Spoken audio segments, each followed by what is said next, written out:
your referee. Stop. First in the corner to my right, fighting out of Boston, Massachusetts, Biff Busick.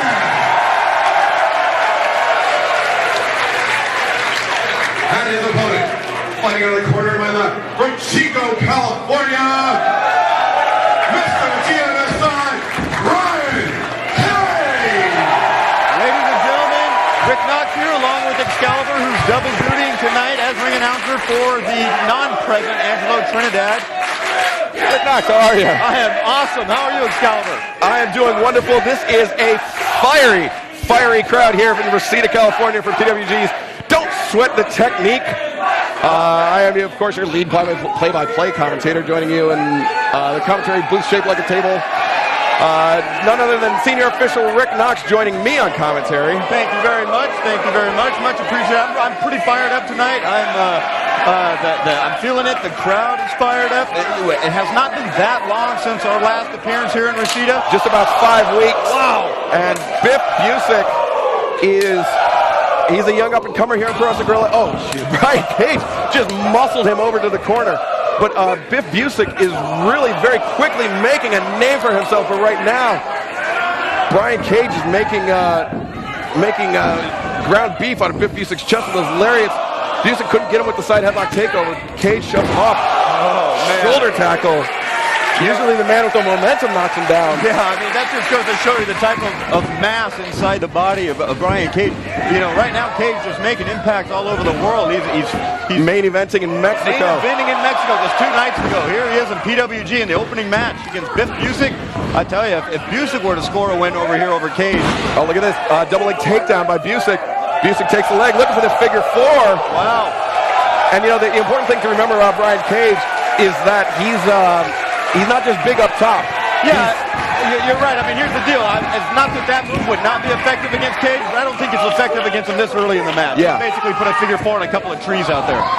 And, you know, you mentioned Brian Cage, being in the first match here. It's because he has to go back down to Mexico. Yes. He has to catch a flight immediately after.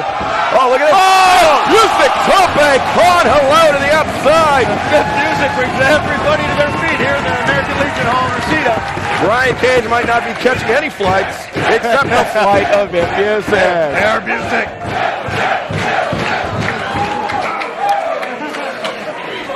Busick looking to bring Cage back into the ring bodily, picking him up. Oh, set him in a chair, actually. Looks like Busick's going to use the ring apron as his runway. Here we go. Sizing him up. Look at that. Oh, holy shit. Cage stopped him in midair. He caught him. He caught him. He stopped him in midair. Pulled him up to the powerbomb. No, Busick goes escape. Oh, he escaped by his... Up on the apron. Diving knees. Diving knees off the apron to the back of Brian Cage. Busick's pretty fortunate that he came out on top of that exchange after getting caught mid-air by Brian Cage. Oh, Battle Los Angeles 2013. Brian Cage took a nasty powerbomb on the outside at the hands of Tommaso Ciampa. Right. Biff Busick almost had that experience for himself. That's exactly what I was thinking of when we were watching that a second ago. Busick ascending to the top. Diving, diving European uppercut. Looks like Brian Cage might have tried to catch that, but Busick surprised him with that uppercut. Yeah, very nicely done. Stay on him, Biff. This is now, you got him reeling. Biff hits the corner, comes charging in. Wow. Clubs him across the chest of that lariat. Hits him again. Calling for a third. The Cage, look at this. Oh, my God. Just slams him with that pop-up powerbomb.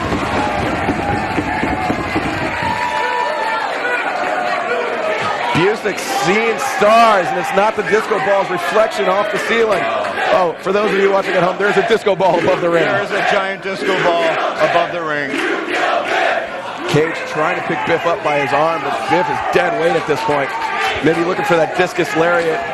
No, not the discus that time. Just pulling him up. Pulls him up, snaps him back down. Pulls him up, snaps him back down. And that is all Biff just exerting himself to get up. And he sits down with that almost like a falling neck breaker. Lariat combination. Only gets a 2 count according to Justin Borden. Kind of a lazy pin, but in the sense that it was a convenient pin for Cage. I don't think he really... Yeah, didn't have to exert himself. Yeah. And if he got a 3 there, what the hell? But exactly. Oh, look at it. Busick takes leg, single leg sweep. Cage pushes him off, creates some distance. Busick comes charging in. Cage catches the lariat. Look at that. Wow. Oh! Just muscled him up almost to a fireman's carry. And threw him for a loop. Brian Cage making it look easy. Only a 2 count as Biff Busick kicks out. Strong kick out by Biff. He's got a lot of life left in him still. It's going to take more than that. That was a lot, I tell you. I mean, that power bomb Biff still got to be reeling from it. His ears are still ringing, I guarantee you. Now Brian Cage slowing things down. Excalibur, I know you're a wrestler. You've been wrestled many years. I mean, when you see someone with the arms the size of Cage wrenching on someone's neck and jaw like that, I bet you don't envy retirement. Not at all. You don't envy not being retired. I was actually talking to young Tommy End on the car ride up here, and I was saying that's the one thing I don't miss is just being stretched. Like, there's a certain amount of punishment you're prepared for. Yeah. But there's always the intangibles in the wrestling matches, especially when you're in there somebody like Brian Cage. Whoa, man. Biff Busick almost rolling to the crowd. Oh, guillotines Cage on the top rope. Biff Busick almost took out the first, second, and third rows here at the near side. I'll go on record and say that over the last maybe, 3 or 4 months here, I have become a pretty big Biff Busick fan. I really like this guy. I like what he... Oh, look at this. He went for that flipping neck breaker, but Brian Cage catches him in a vertical suplex. And now just holding him up. Just a stalled suplex into a power slam. Jackhammer. 2 count only. Brian Cage, that powerful offense. He's like Zangief in Street Fighter, just muscling his opponent, just having his way with them. And Biff Busick is not a small man. No, he's not. I mean, and I'll be honest, I kind of forgot how big he was till I just saw him in the locker room a little bit ago. I was like, man, I don't remember Biff being this big. But he is a big guy. It just goes to show you how big Cage is. And we've seen him do this before. He's got him set up for the 818. Oh, Biff, he caught both the legs. Biff brings him to the center ring. He's got a single leg tied up. Single leg crab. Steps over. Got it. Cage, though, using those powerful legs, just rolled him backwards and then up kicked him off into the corner. Oh, Cage telegraphed that Biff. Yeah, I don't know if you can just out. Oh, no. Come on. My God, here we go again. Alabama slam by Brian Cage. I've seen this. And who would think a guy this size could hit Standing moonsault press. 1, 2. Wow. No, Biff kicks out. Only 2.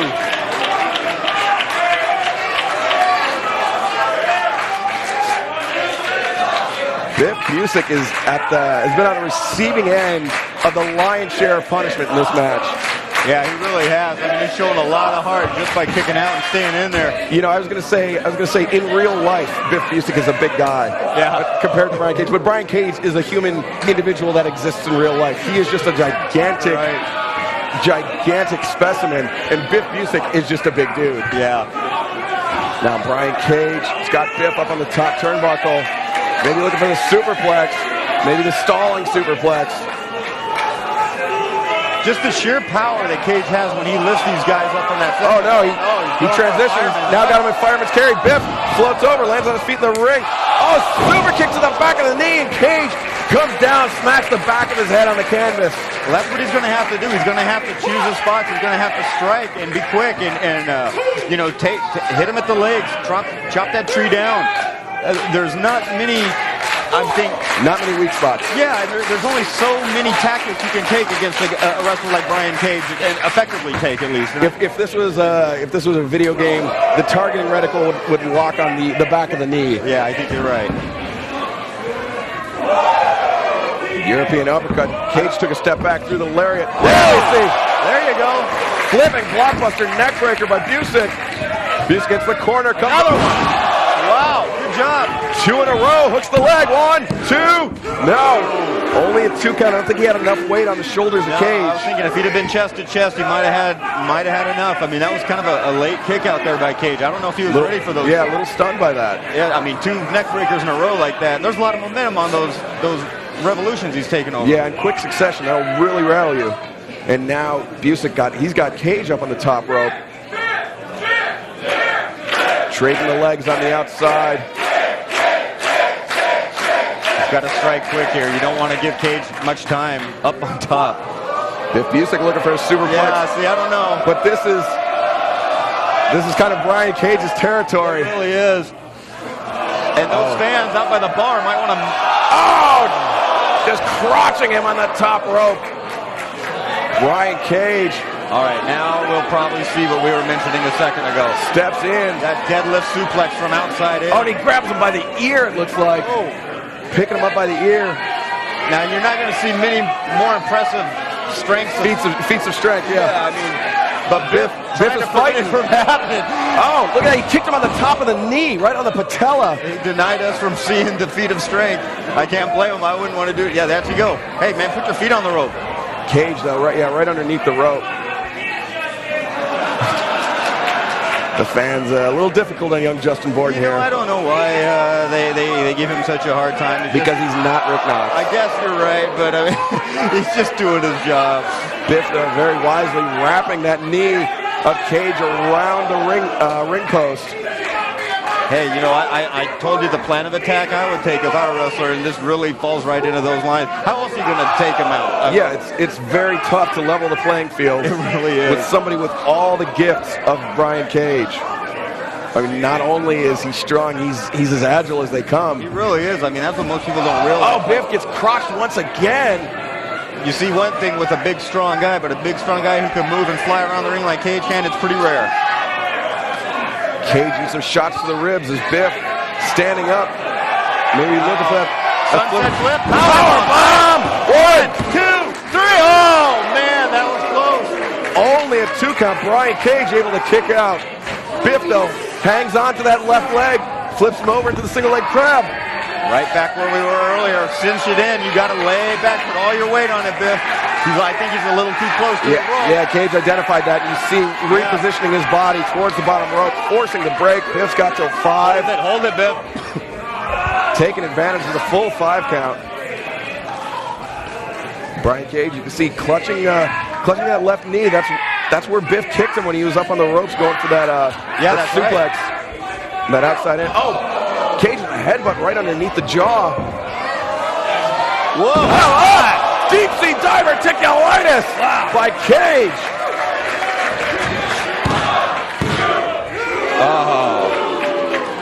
Wow, these guys are laying it out there. A real slugfest here in the opening contest. I mean, yeah, we're here in the opening match. And Cage limping. Pretty strong contest here between these two. I'm sure Roderick Strong got to be watching the outcome of this match from the locker room. Very closely. Oh, Biff with the sleeper hold. Just gets wrenched over by Cage. Oh! Brian Cage just smoked him with that boot to the face. And that just might be the beginning of the end for Biff Busick here. Cage puts him in the corner. Shoulder to the midsection. Again. And now throws him from pillar to post.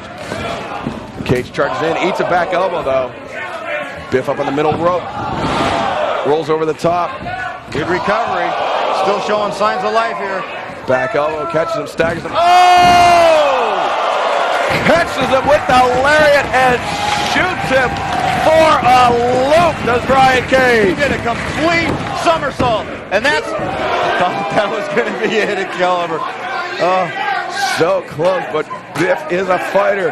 He's a tough dude, and he is still in this match, and the crowd is behind him. One more shot like that, that's got to be it. Cage sizing up. Discus, no! Backslide! Oh! Cage kicks out very nearly, almost a 3 count. Uh-oh. Wow, he's got Biff, he just weapon it up. No, what the? Biff goes down face first. I think Cage lost him. Yeah. Now Cage picks him up. Power bombs him down. Picks him up again. Oh, sit down. Power bomb. 1, 2. No! 2 consecutive power bombs with a Liger bomb. I think if Cage had put his feet over the arms of Busick, he would have had him. I think you're right, because there cannot be much left in the body of Biff Busick here. I think even Cage is starting to wonder, what has he got to do at this point to put this guy away? Biff being brought up to his feet. Cage. Scott locked in the front chancery. Busick floats over the top. Oh! Oh my God! Brian Cage, is a fucking machine! Oh! Wow!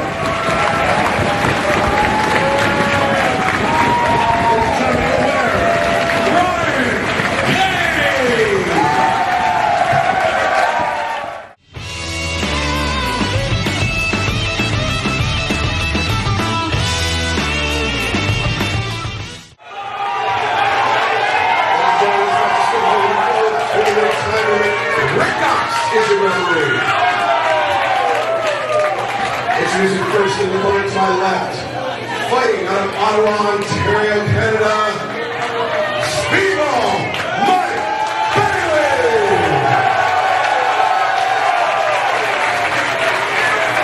And his opponent in the corner to my right, fighting out of Cameron, North Carolina, Trevor!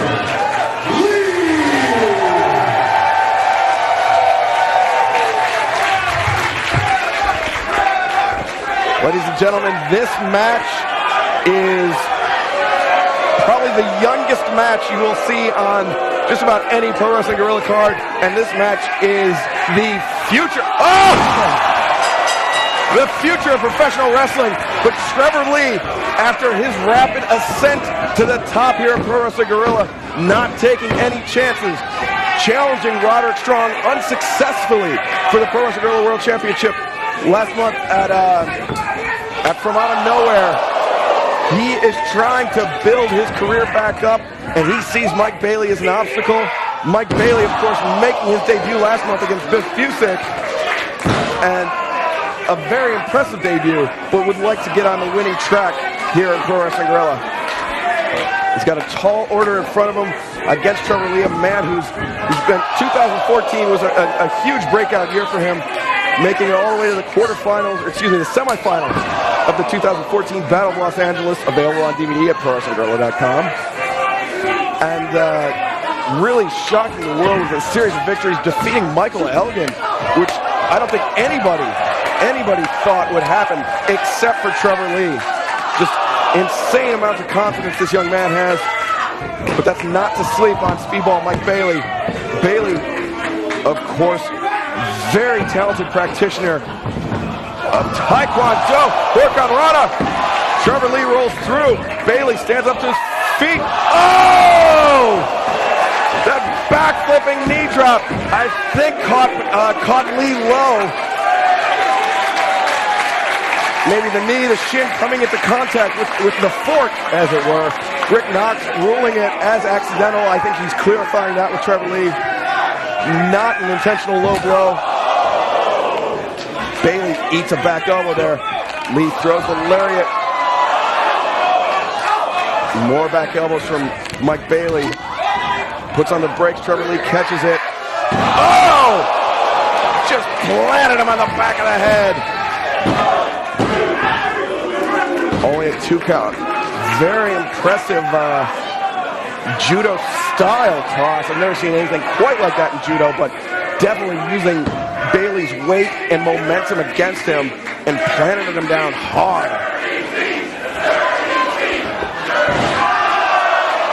And now we see Trevor Lee, very wisely to my mind, going after the feet, the unprotected footsies of Mike Bailey. He is barefoot. The old man in me worries insanely about the condition of the feet. I have bruised up my heel with wrestling boots on. Oh! Lee using the full force of his body to drive Bailey into the corner as hard as he possibly can.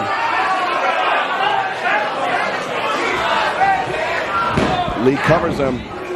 Lateral press only gets a 2 count according to Rick Knox.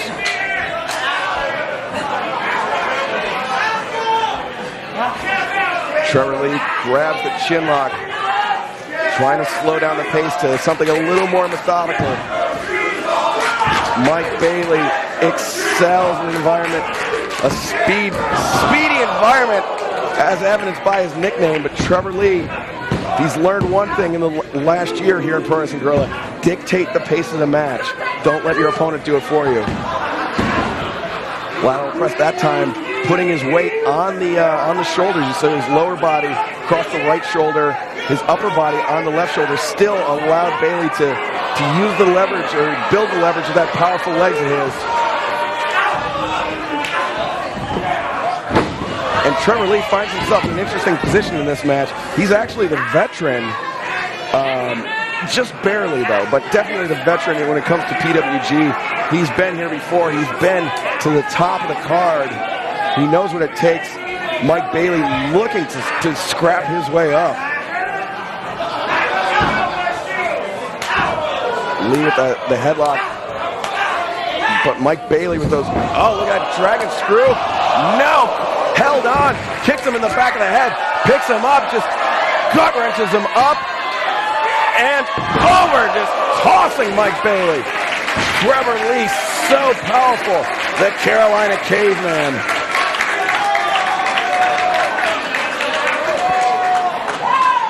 Mike Bailey clutching onto those ropes. I don't think he knew what he was in for. And you can only do so much research. Actually being physically present in a match is a completely different ball game. And there we see Trevor Lee with that kick across the chest. That is the safe zone, the comfort zone, if you will, of Mike Bailey. Now Trevor Lee coming down the step. Oh! I think he spent a little too much time prepping. Walked right into a high kick. And Mike Bailey with that screw kick, catching Trevor Lee right on the ear. Now Bailey steps his way up to the middle rope. Shooting star. No, lands on his feet. Goes for the spinning screw kick. Left and right kicks, lightning fast with the enziguri. 1, 2. No, Lee kicks out.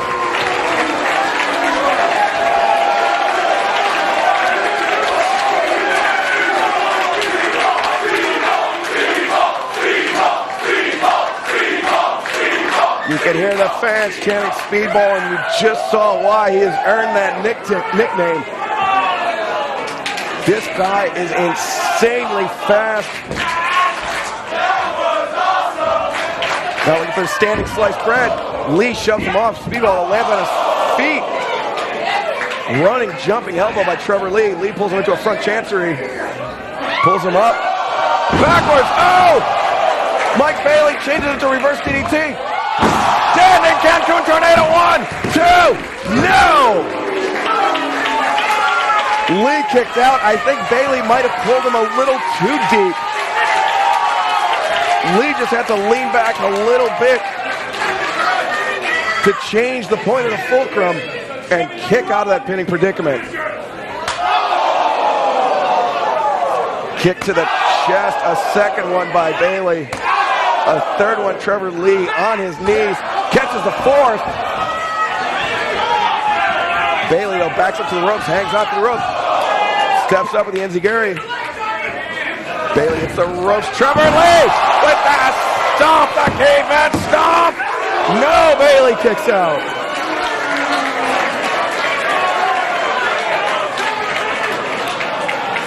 Trevor Lee, such elevation.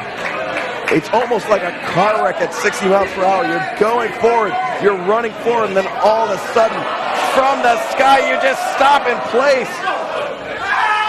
Lee deadlifts him up. Bailey, though, fights out of it with those back elbows. Bailey lands on his feet. Rolling soul butt to the ear. Lee is dazed. Bailey in the corner. Building up a full head of steam. Running middle kick. Going for a second one. And he's using those kicks like Brian Cage was using those lariats in the first match. Oh! Lee reverses it. Pulling down the orange cross. 1, 2. No!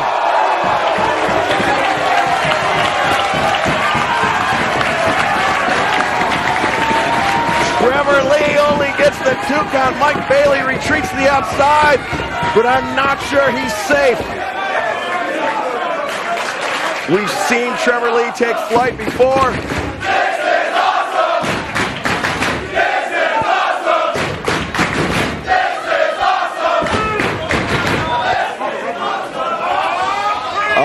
I thought he was going for that the German suplex on the outside, but instead he just brings him up, sets him on the apron. Maybe looking for the German on the apron. Up on the shoulders. Oh! Shit!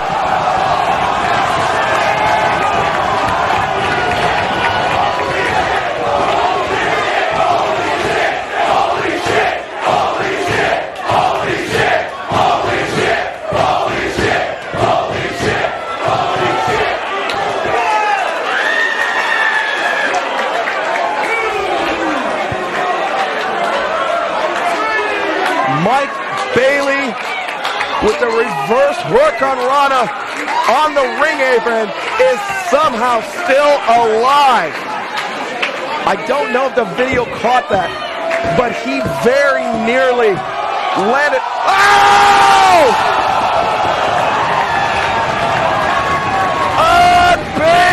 Unbelievable!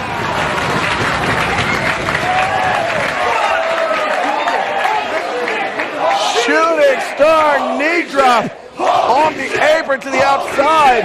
Holy shit! Holy shit! Holy shit! Mike Bailey, you could see just abrasions all over his back as he gets up trying to answer the 20 count.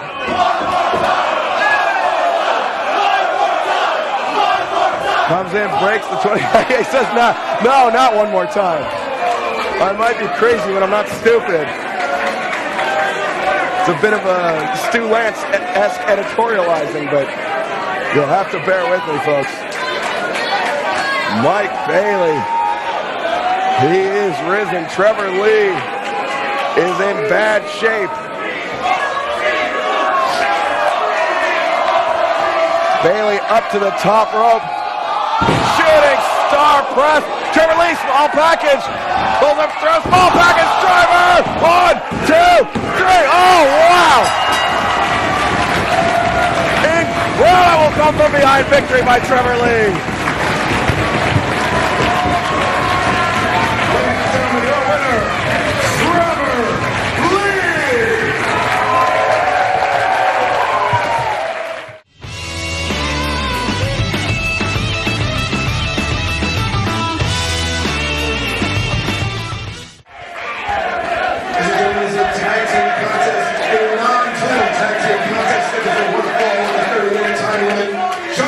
Is your referee.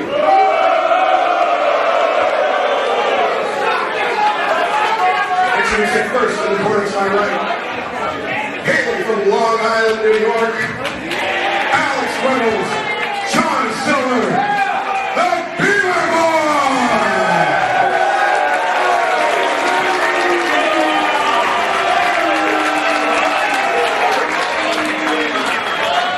And their opponents, they are the Pro Wrestling Guerrilla World Tag Team Champions.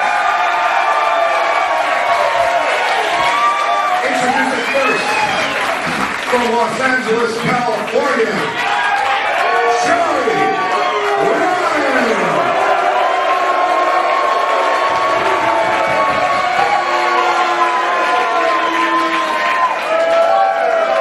And his tag team partner,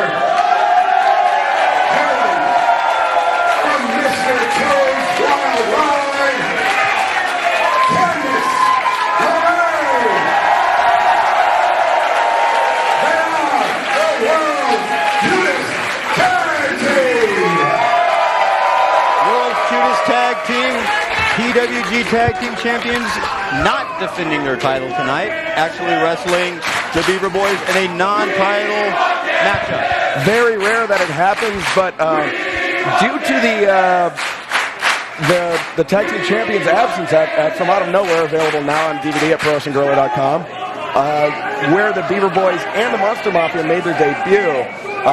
Actually, both teams debuted in losing efforts, and so the board of directors decided that nobody was really in a position to be deserving of a title shot. So allowing the tag team scene here in Pro Wrestling Guerrilla to coalesce a little bit to have a number one contender present themselves. Of course, always the Young Bucks, perennial contenders, the longest reigning champions in PWG history. They pretty much walk in at any point and get a title shot. But they are in Japan right now, so they are unavailable tonight. Chris Sabin and Matt Sydal debuting as a very formidable tag team, but only teamed together once. And all he is Reynolds and Silver. The world's cutest tag team was playing up to some audience members, and Silver and King did not like that. Getting jumped from behind is the champions. But now we see John Silver, of course, with the shaved head, the shorter of the two men, and Alex Reynolds in the white boots. Oh, here we go again. He just ejaculated onto that lollipop. Ejaculate all over the lollipop. And now Reynolds. Oh no! Picking up that befouled lollipop.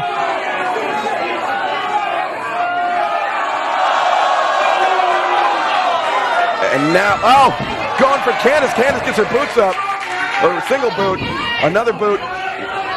Silver. Oh, look at Silver with the gorilla press. One-arm gorilla press. And a little taste of their own medicine, so to speak. Joey Ryan with the drop kick. Silver is beside himself. Joey Ryan showing he's still now delivering one of the best drop kicks in the business. Candice going for the body slam. Oh my God. And with the assist, world's cutest tag team shows some great teamwork. Senton to the chest of Silver. Reynolds gets a right hand to the face, and Joey Ryan laying in shots. Reverse to the corner. Reynolds charges in, eats a boot though. Joey went for the spear. Reynolds using his momentum against him, dumps him to the outside. Dumps him to that side where they were working on entertaining those fans earlier. And now Reynolds with the hair of Candice LeRae. She's firing those shots actually into the sternum and then an elbow to the chin. Look at that! Reynolds, Candice tope. Oh no! Silver catches him. Oh no! Catches Candice. Oh no! Look at that! Oh!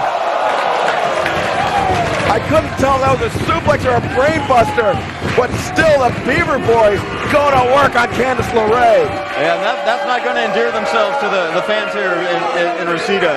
They have identified Candice as the weak link in this match, but you know that's how the World's Cutest Tag Team rose to capture the championship titles by people underestimating Candice. Very true. But right now, she seems to be effectively eliminated from this match. I mean, make no bones about it. You don't win the tag team championship of one of the greatest, if not the greatest wrestling company in the world by being a pushover. She definitely has earned her keep. She can hold her own. She can hold her own. She has earned her spot on the roster and as one half of the tag team champions.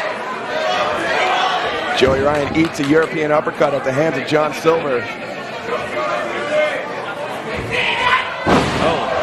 Silver, of course, does commute on the Long Island Railroad, so he is human garbage. I'm sorry. I like it. It's just the fact of the matter.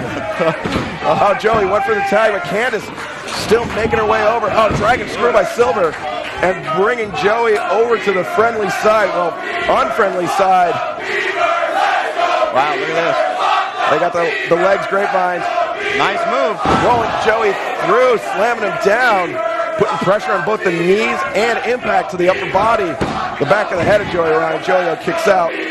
Candice back up on the apron. Reynolds pulls her up, sweeps her legs off the apron. What a dick. Excalibur, maybe you can enlighten me. I honestly don't know. Maybe to help our fans up. The Beaver Boys, where does it come from? What's the name? Beaver Boys is, shit. Of course you stumped me. No, it's not stumping. I'm just spacing on it. It is a comedy reference. Oh, you know what? I do remember hearing that. So some show or something. Yes. It's you know what? I'll remember it 3 matches from now. That's the way it goes. It'll be completely irrelevant then. But you see Reynolds and Silver really. Tag is made. Blind tag is Joey. Joey went for the pin on the roll up. Silver muscles him up and powerbombs him down on the knees of Reynolds. Seeing some pretty good tag team moves by the Beaver boys there. Showing really experience. have honed their craft in CZW for as oxymoronic as that sounds. A lot of great talent has really come on there in recent months. Your Biff Busick, your Drew Gulak, and now the Beaver boys making their way here to Pro Wrestling Guerrilla and really showing the world how they've, just because where they started doesn't necessarily mean that should be held against them. No, not at all. I mean, in today's day and age, a lot of guys started out in not so favorable conditions, and we've all excelled and come way past that. Cream rises to the top. Absolutely. Joey Ryan with a bit of an uppercut there, and back elbow takes Candice. Caught unaware once again. I think she's still got cobwebs. Well, she took a hard fall right there to the floor. And that suplex on the outside, her potential brain buster, still has her really rattled. Now Alex Reynolds. Jumping stomp to the back of the head, almost the ear of Joey Ryan. Yeah, trying to disrupt that equilibrium.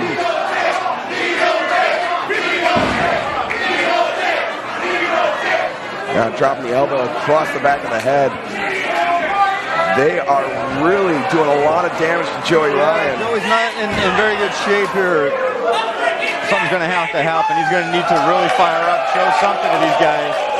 I don't know if Candice is going to be able to really help him if he gets him, gets him in the ring. She has been a non-factor thus far in this match, and that's, of course, nothing against Candice. It's they came in here with a game plan, and they are executing it to perfection. Yeah, really. I mean, it's been all Beaver boys since the onset, and just like you said, not taking anything away from Candice. We've seen her beaten to a bloody pulp on more than one occasion, and has come back to win matches. I mean, she's definitely one of the toughest girls in pro wrestling.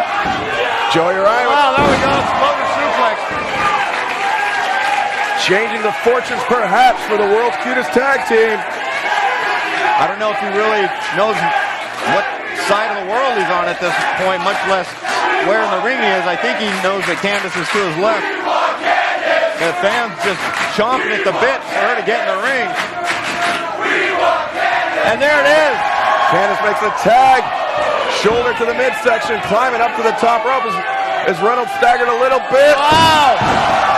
Head scissors. Shoots him for a loop.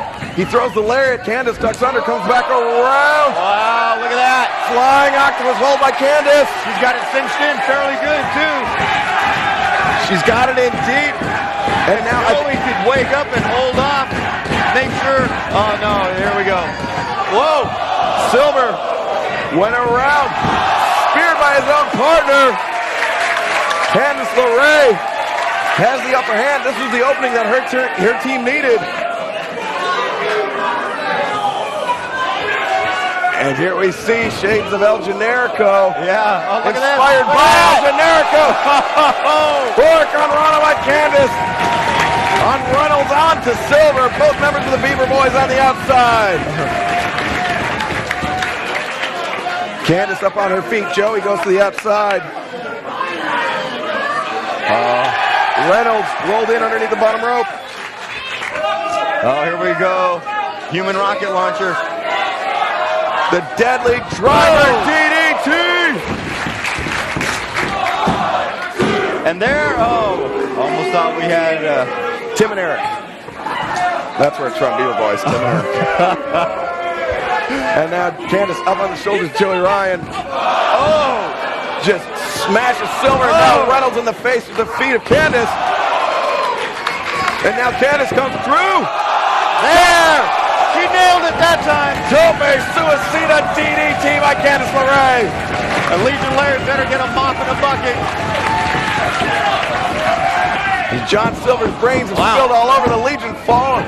Only a 2 count. Joey pops. Oh, lung blower by Reynolds. That was like a face blower.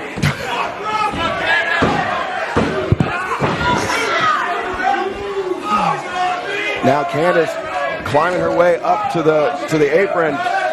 Reynolds checking up Silver. Oh, sweeps the leg of Candice off the apron again.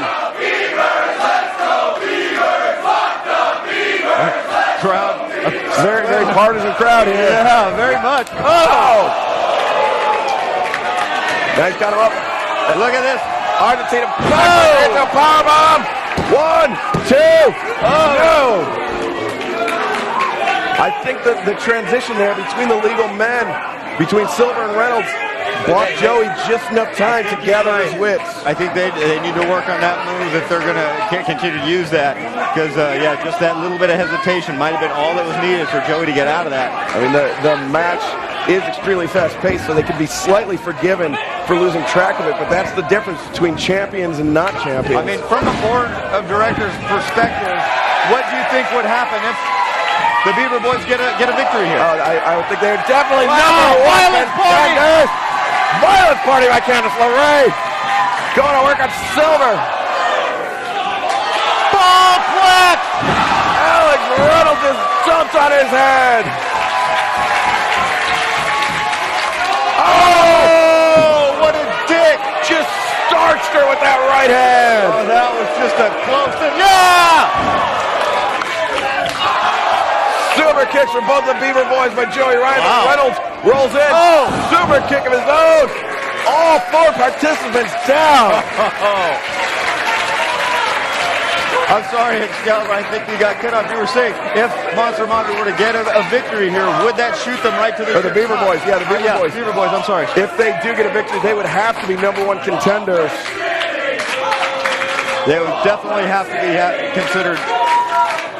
And of course, I'm only the liaison to the board of directors, so I can only imagine what that's why what eldritch machinations go on behind their closed doors. Yeah, and people wonder who the board of directors are. I don't know if you remember that old show Shazam, where Billy Batson would go and speak to the elders. Yes, that's very much what the PWG board of director meetings are like.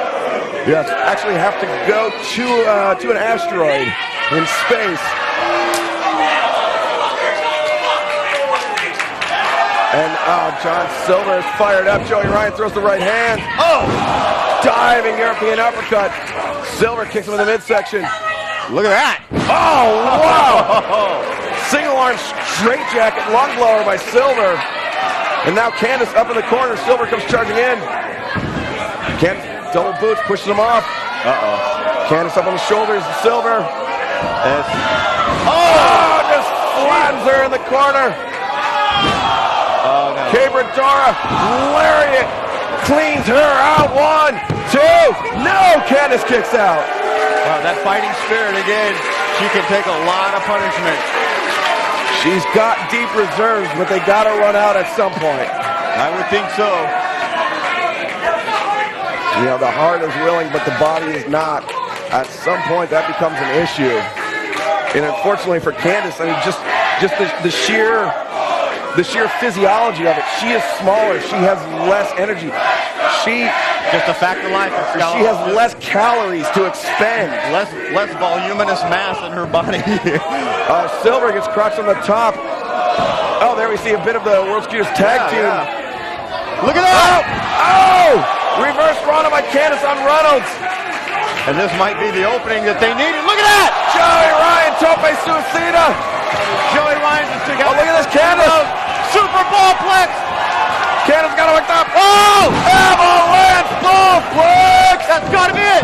1, 2. That is. Candice LeRae, what an incredible victory.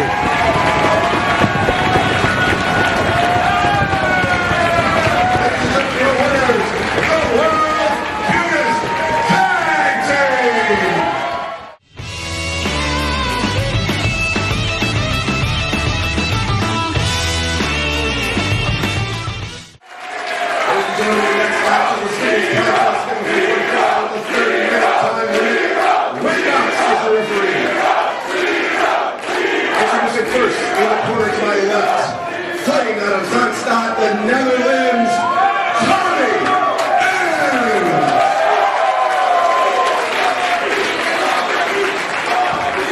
and his opponent, fighting out of the corner to my left, from Metropolis, USA, he ain't nothing to fuck with,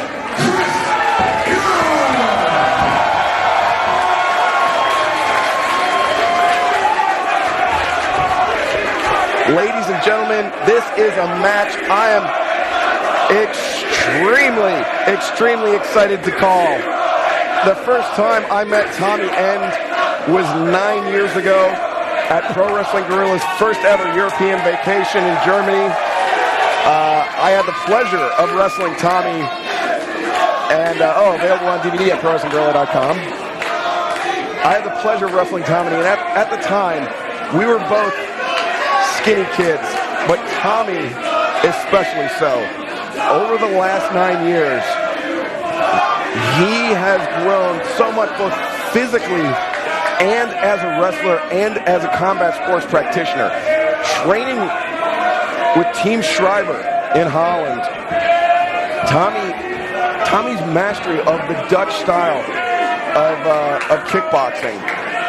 With, you know, if you know anything about K1 or Glory or just any of the great Dutch kickboxers, Ernesto Hoos, Peter Ertz, even though Andy Hoog was not Dutch, still very influential on the Dutch style. Boss Boone bringing over so much to the Golden Glory gym. Mike Passanier, Alistair Overeem, Valentine Overeem. There is such a huge pedigree of kickboxing in Holland, in the Netherlands. And Tommy End is the product of that. He has taken all the influence of those who have come before him. And really, I mean, the Dutch style of kickboxing is so much different than traditional Muay Thai. So much more powerful, more impactful. And it's a style that pairs up very interestingly with Chris Hero. Chris Hero, of course, very well known for his elbow strikes, his upper body attacks. Tommy End, of course, his boxing, very powerful, but his feet are his greatest weapon, his greatest asset. So, I mean, almost like a north-south matchup. And it's also very interesting because Chris Hero, early on in his career, spent a lot of time in England, spent a lot of time in Germany, doing camps, doing extended training sessions. And Tommy was one of those young men that really sought to learn at everything that Chris Hero had to offer. He's like a sponge when it comes to not just kickboxing but professional wrestling as well. So to have somebody like Hero to learn from, and also, look at Tommy and going for a cross arm breaker very early on, and now we see holding up the leg, now going for a knee bar, pulling Hero down. Hero not used to, actually just transitioning into a front chancery, but Hero using his size advantage, with a very slight size advantage, to pick Tommy up and put him on the top rope. Boss Rutten, of course, Gilbert Yvel, so many trailblazers in the world of Dutch kickboxing in early Pancrase. Now, I mean, there's guys everywhere practicing the Dutch style of kickboxing. And Tommy is really the first and only guy to use it in a professional wrestling context, and that's what's so interesting, is how well can he adapt it to the confines of professional wrestling. Close fist striking, of course, not allowed, not a legal tactic. Chris Hero, of course, adapting, using the elbow strikes to his advantage. Tommy having to use using slaps, cups, you know, the open-handed palm strikes like Boss Rutten would do in Pancrase. And but also it's selling him a little bit short. He's not just a kickboxer, also very well versed in Brazilian Jiu-Jitsu. The Dutch teams identifying that and training with guys like Stefan Struve, the skyscraper. Oh, here we see Hero escaping from the side headlock, tipping up. Tommy End a little bit of appreciation, knows he's got to cinch that in just a bit tighter next time.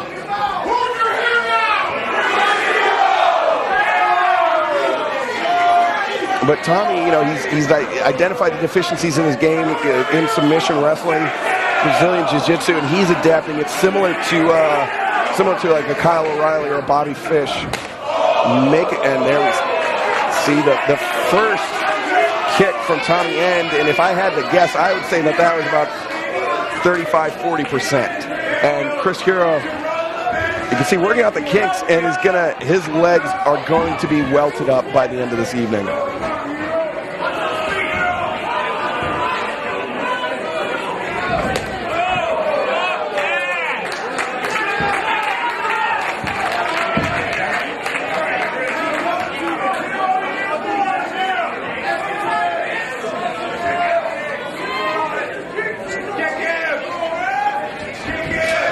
And Hero catching the leg chop, backing off Tommy End. Hero just pulling off the armband, and now chopping Tommy across the chest. Middle kick from Tommy. Oh, might have actually driven the wind out of Chris Hero's lungs. Hero taking a moment to compose himself.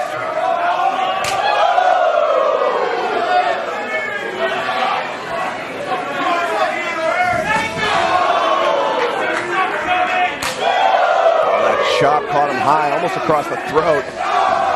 Tommy in there. Hero asking for another one.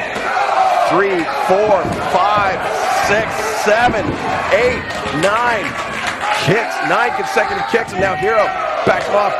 Series of chops to the chest, and Tommy End very wisely goes down. You can see Hero, though, breathing heavy. That chest of his bright red from those kicks landing across the sternum, across the pectoral. Bicycle stomp by Hero. Side of the head of Tommy End. Side of the head of Tommy End, excuse me. You see that low single foot drop kick.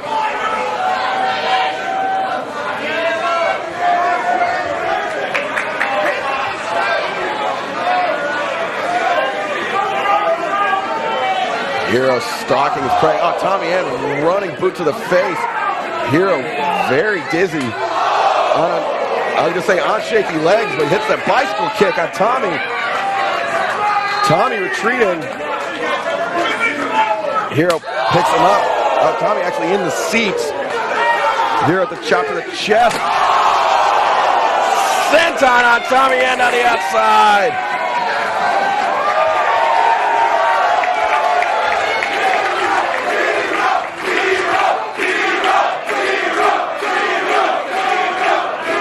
Tommy End is flattened on the outside as Rick Knox gives the 20 count. Chris Hero content to take his time. And he's trained to Tommy. He knows he's not going to beat him this way. But it allows Hero to catch his breath. I mean, it allows, it's a double-edged sword, allows Tommy time to recover. As if Tommy's bona fides were not impressive enough. Of course, you gotta mention how training with Johnny Saint, the great British masters of professional wrestling, but another senton.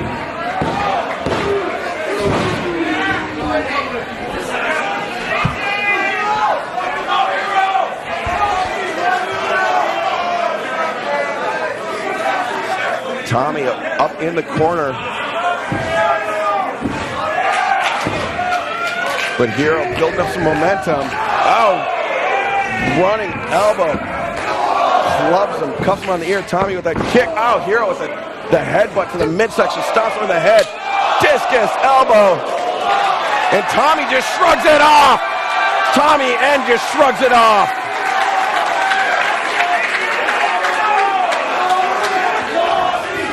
Oh, Tommy, series of strikes, open palm strikes, kicks. Oh, the kitchen sink sends Hero for a loop, and that is not easy to do. Hero, a big man. And Tommy with that knee catching him right on the belly button.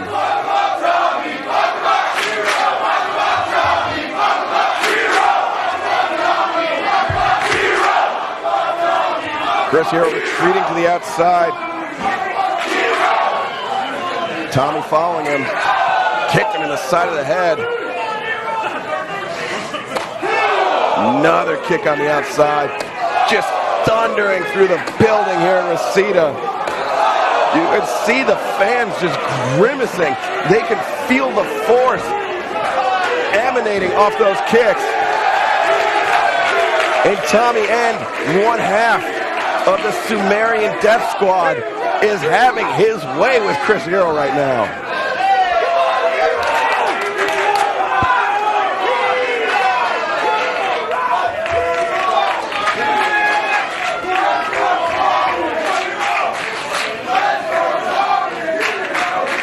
Hero taking his time on the outside, but rolls in and eats a boot to the side of the head from Tommy.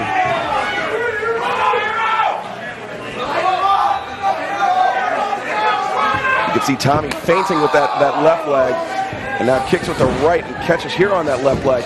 And you heard Hero's groan when he caught that kick.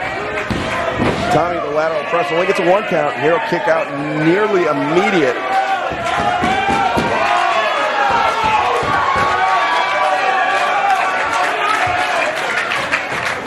This is a flat-out slugfest.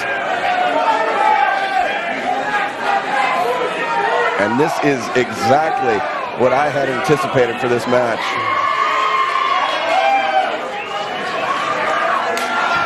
Tommy up on his feet, lays in an elbow shot to the side of the head of Chris Hero.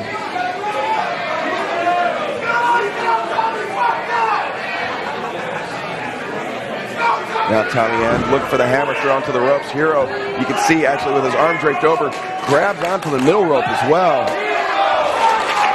Another middle kick.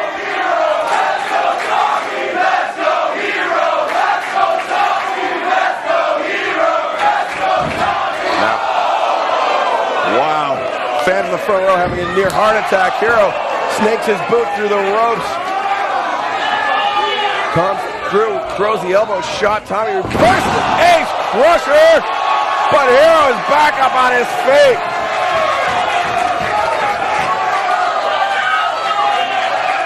Hero working the kinks out of his neck, and we are, oh! That right hand to the jaw, and now Hero repeated elbows to the side of the head. You can see Tommy End wilting, going down.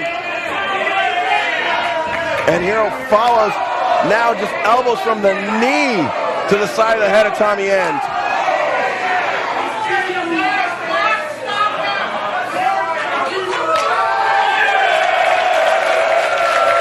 Chris Hero still stepping a bit gingerly, and you can see still having some difficulty catching his breath. I mean, Tommy End firing those kicks into the chest.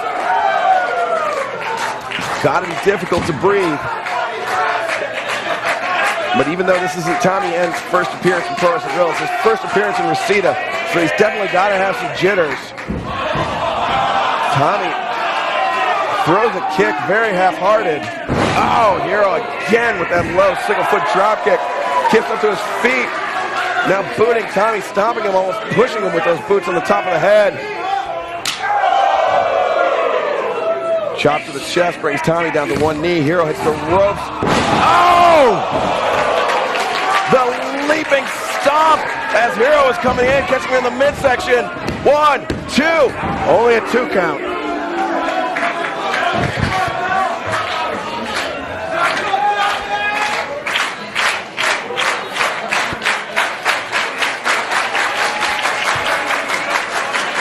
Tommy pulling Hero up. Hero reverses, snakes his arm over the top. We're looking for the Hero's welcome, and reverses. Hero with those back elbows. You can see Tommy trying to stay very close to the chest of Hero, or to the back of Hero, to prevent the point of the elbow catching him on the temple. It looks like it might have right there. And with that teep and the leaping knee! German suplex, 1, 2, no! Hero kicks out.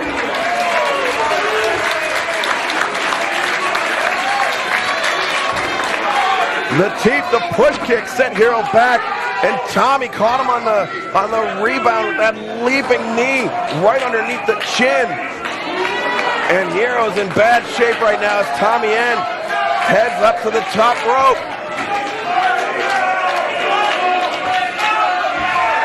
looking for the death stomp. He faked with it. Oh, caught him! With the elbow right on the knee. Ending Hero had a bit of a stalemate and catches the leg. Hero with the leap up boot to the side of the head. Discus! Discus, Haluma kick, 1, 2. No, Tommy End kicks out.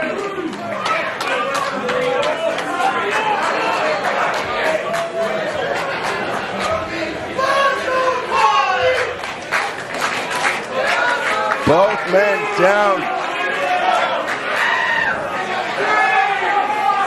I can't imagine how much each guy has left in the tank, but a match that is this important for somebody like Tommy End, in a match, a teacher versus student style match for Chris Hero, you know they're going to dig deep to heretofore unknown reserves of energy. Oh, that right hand catching him on the temple. I think Rick Knox signifying that it was a palm strike. Not sure that that's much better. Tommy with those middle kicks. Hero, the bicycle. Catches him with the bicycle. And now discus elbow. High right roundhouse. Oh! The leaping knee. 1, 2. No!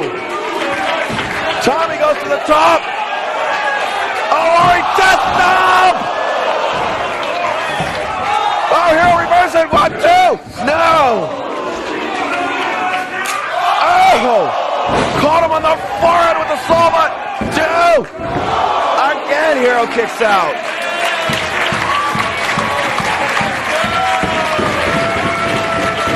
Tommy End is bludgeoning Chris Hero right now. But Chris Hero still somehow alive in this matchup. This is awesome! This is awesome! This is awesome! This is awesome!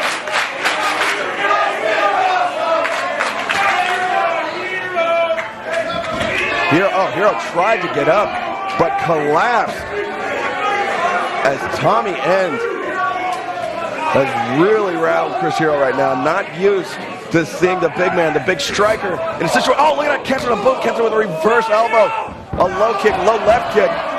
Hero now catches the right leg. Oh, the knee on the way down, and Chris Hero trying to get him up for that Gotch style pile driver. We saw him use against Drew Gulak at last month.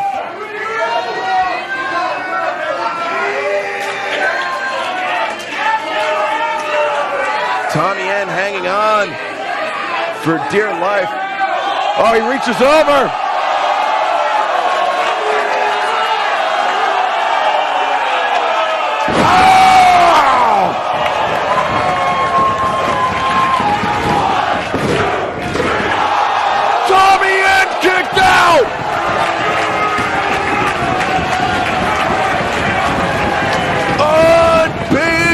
Unbelievable!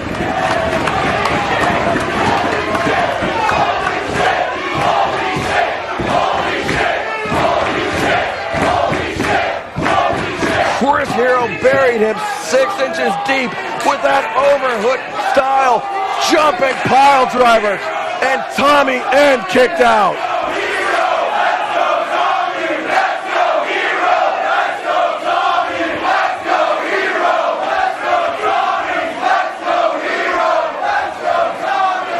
Hero picking him up by the beard, the prodigious beard of Tommy End. Chris Hero pulling him up, maybe looking for the Cyclone kill. Tommy End with the backslide. Deep cover. End goes for the knee again. Hero, low German suplex. End is staggered. Again with the knee. Hero, discus elbow. Tommy comes, no, does not come back. Hits the ropes, Hero. Another discus elbow. Tommy goes down to one knee. Chris Hero smashing him 3 consecutive elbows. Pulls on the elbow pad. 4 in a row, and Tommy goes down. 1, 2. Now Tommy kicks out. Hero took just a moment too long before he covered him. Tommy End, his literal beard and his proverbial beard are both extremely impressive. One's made of hair follicles, the other made of granite. Tommy End on roller skates.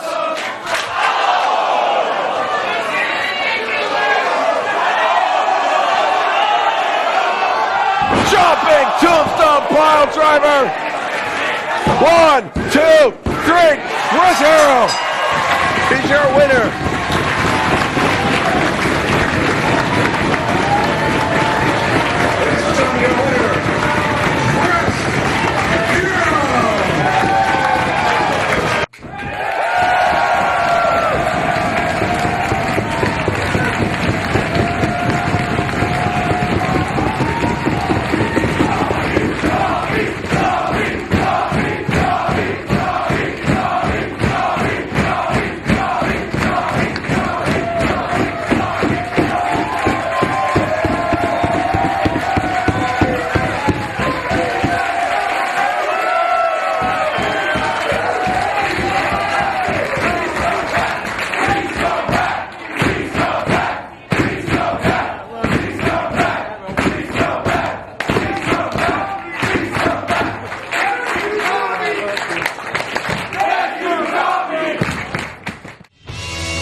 Tommaso Ciampa!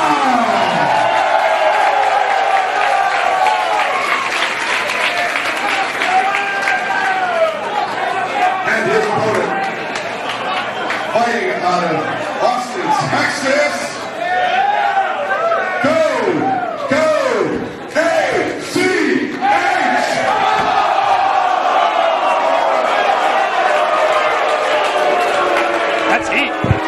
big heat.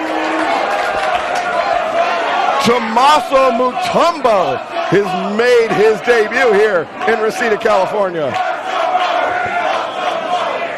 Tommaso actually blocking the free throw of ACH. Oh, ACH isn't happy. It doesn't, or actually it does take a lot to take the smile off of ACH's face. And I think Tommaso has figured it out, but as the crowd is so fond of saying, Tommaso's going to hug you, Tommaso's going to kill you, you never know what you get. Oh, look at this, the crossover. Tommaso got shook. Oh.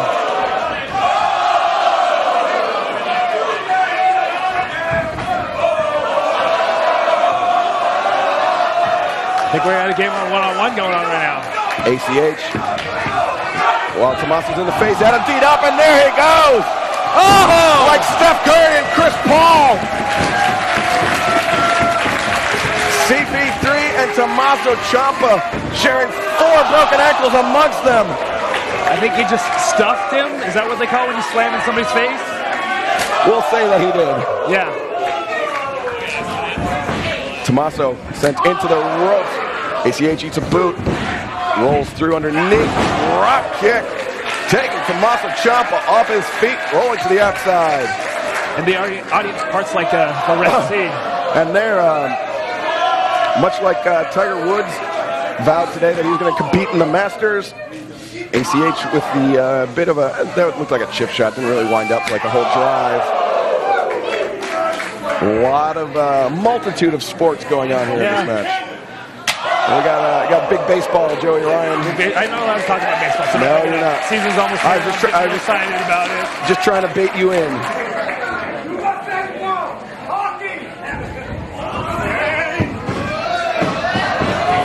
ACH hits the ropes. Tommaso! Tommaso just wrecked him with that elbow now. Knee pad down. Going down the knee pad. ACH ducked it, rolled him through. ACH hits the ropes. Tommaso goes for the trip. ACH lands on his feet.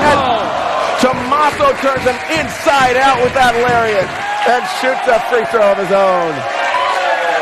As pretty as whatever that flip thing ACH did was as violent as that clothesline he just got nailed with. The chant of Ciampa's ballin' breaks out here. And you see Tommaso Ciampa's crossover, dribbling the imaginary basketball off the head of ACH. He really is not all there, huh? Tommaso. He is the Sicilian psychopath. A moniker very, very well earned by Tommaso.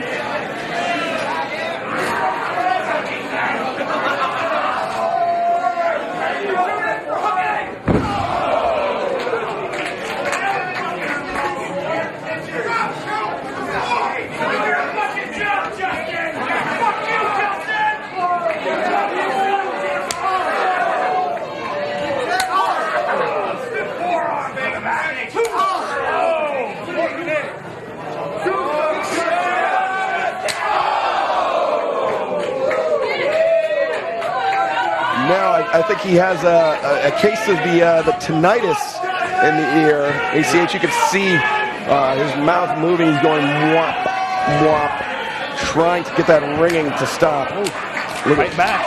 Trying to take a page out of Tommy End's playbook, but oh, look at this. ACH muscles him up. Instead just going sheer pro wrestling. Oh! Tommaso, though, nobody home for that elbow drop. Chop to the chest and then drives the elbow down across the nose. You live by the showboat and you die by the showboat. It's pretty good, Joe.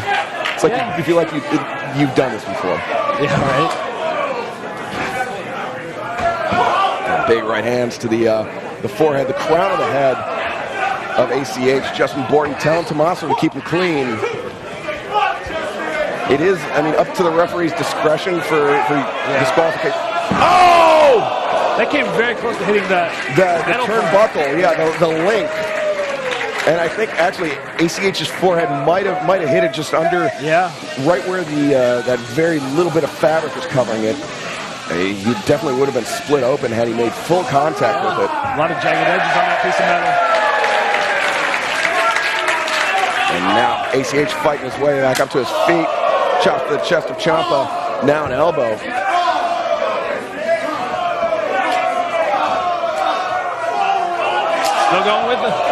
Still going with the showboating, I guess. ACH rolled through on the O'Connor roll. Bit dizzy on the way up. And Tommaso running in, catching with the knee. The knee pad was still down. So that was all patella on temple. What's Tommaso thinking? Oh, I thought he was going to go for an overhand moonsault, but instead, cannonball sent on by Tommaso Ciampa.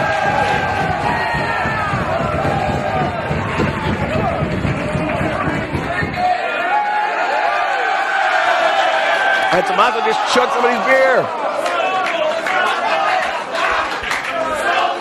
That's a rare thing to see in a wrestling match. Right. Really, the only the type of thing that can happen in Reseda, California. You're missing a lot by not being here. I know tickets can be hard to come by, but if you have any opportunity to travel to Reseda to experience PWG live, please, by all means, do so. And you too could get taken out by... Yeah, Tommaso Ciampa might drink your beer. Uh-oh. Oh, posts him. ACH tried to run away. I think Tommaso brought him back by the trunks. Justin's being very lenient right now. Yeah, it is a 20 count. I think Justin might be counting the fact that Tommaso put ACH's ankles underneath the bottom rope, and that reset the 20 count. Nobody here wants to see this end of the count out. Not one person. Not a single person. Least of all, count out on the top rope. Yeah, right. All of TJ Perkins and myself. You guys did that, didn't you? It was a dark day for pro wrestling. It was like Bill Watts was in charge of PWG for an hour. Actually, for like 15 minutes. At least it wasn't on the same show as Tuxedo Match. First and last ever. Yeah. Oh! Oh, Ciampa misses it. Right hands by Stone Cold ACH. He is stopping a broken skull mud hole in the chest of Tommaso Ciampa. Did you hear the glass shatter? I think ACH sends him in. Ciampa ducks the elbow. I'm gonna lose this, Chris. The rattlesnake ACH hooks the leg, only gets a 2 count. You know, it's really interesting to see how ACH has embraced this. Yeah. When I think those type of antics might have actually cost him that match against Kenny Omega at the Battle of Los Angeles. sometimes you just got to be a crowd pleaser. ACH with the boot. Ciampa pushes him off. Ciampa rolls to the outside. That's a safe place. Parting the sea. Ciampa playing opossum. Oh! Walked into that kick, and ACH actually left his feet hurting his own shin. He kicked Ciampa so hard.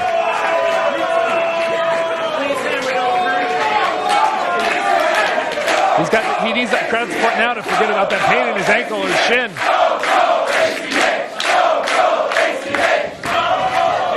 ACH coming off. Ciampa! Oh! He was going for that inside out tope, or flip, I guess. But Ciampa had it scouted and dove on that middle rope, disrupting ACH's balance and causing him to fall into the ring.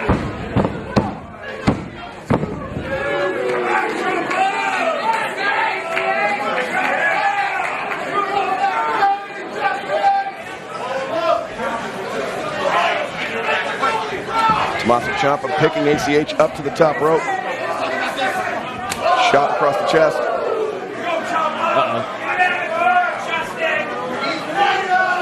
Oh! Elbow shot. Rattles ACH. Rattlesnakes in. That's what I did there. I did.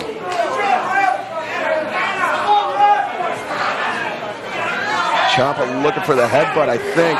Just anything. Oh. He's got his hand in the mouth of ACH and uses it to get him up around, over the shoulders. Looking perhaps for the avalanche air raid. Oh.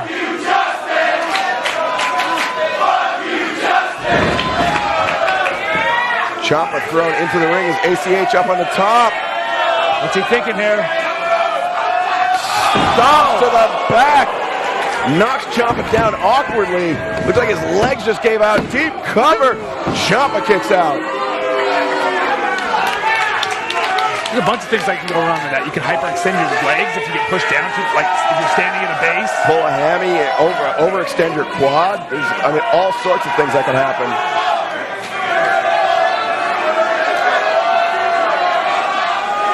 Now Ciampa getting up to his feet. ACH has the waist lock cinched in. ACH, you can see, trying to avoid that back elbow, but Ciampa caught him with it and then brings him over. Oh! ACH flips to the outside. Went for that surprise cutter, but instead ACH. Ate a knee, and now eats a facebuster from Ciampa.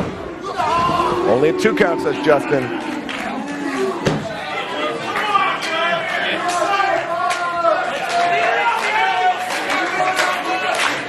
To sound cliche, I think both these guys are kind of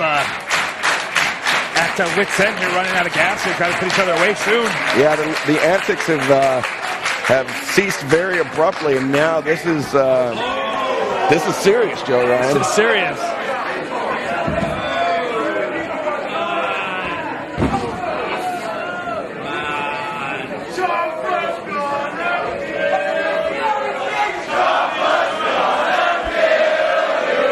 And now Ciampa reveling in the dirge by the crowd.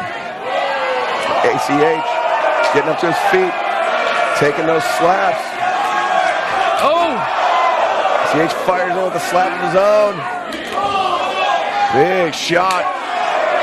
Returned by ACH. Both these guys on wobbly legs right now. Oh, Ciampa just slugging him hard. Oh, look at that. Right in the start. He's got the collar and then lays in with those knees.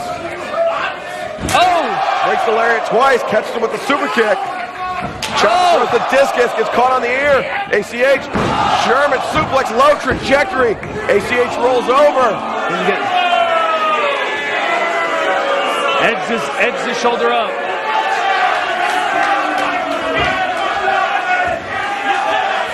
ACH looking to put this one away. Got Ciampa in position. Gonna take to the skies.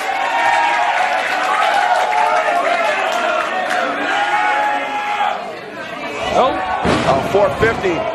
ACH lands on his feet. Ciampa pulls him up. Oh! Powerbomb on the knees, but ACH, the back of his head, landed on the canvas too. Got him low in the spine there. Maybe going for another one. ACH though flips out, lands on his feet. Oh! It's a stunner! Back on! Hits him with the stunner! ACH up to the top. Oh! 50 splash! 1, 2, 3. Stick with Steve Austin and you'll have success.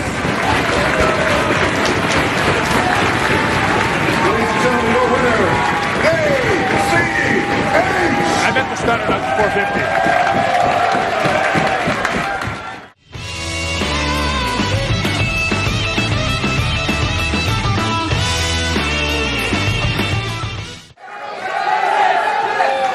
Ladies and gentlemen, the next contest is a tag team match scheduled for one fall with a 45-minute time limit. Knox is your referee. Introducing first in the corner to my right. First, hailing from Toronto, Ontario, Canada, Josh Alexander. And his partner from Hamilton, Ontario, Canada, All Ego, Ethan Page. They are the Monster Mafia.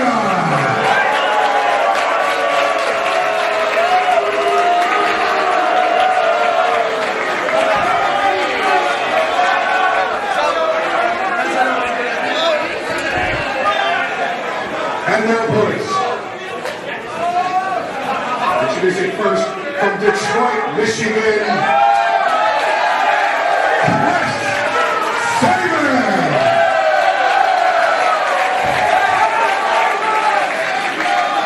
And his partner from St. Louis, Missouri,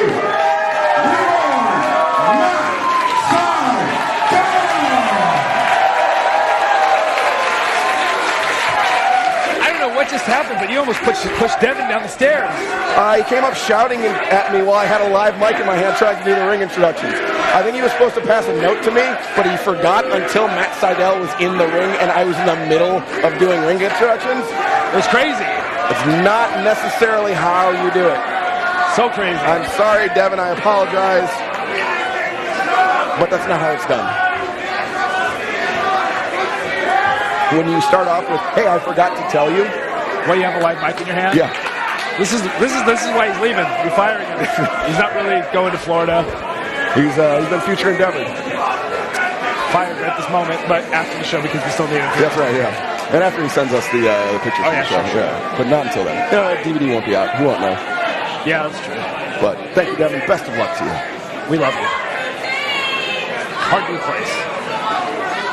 Now these two teams trying to figure out who exactly is going to start off.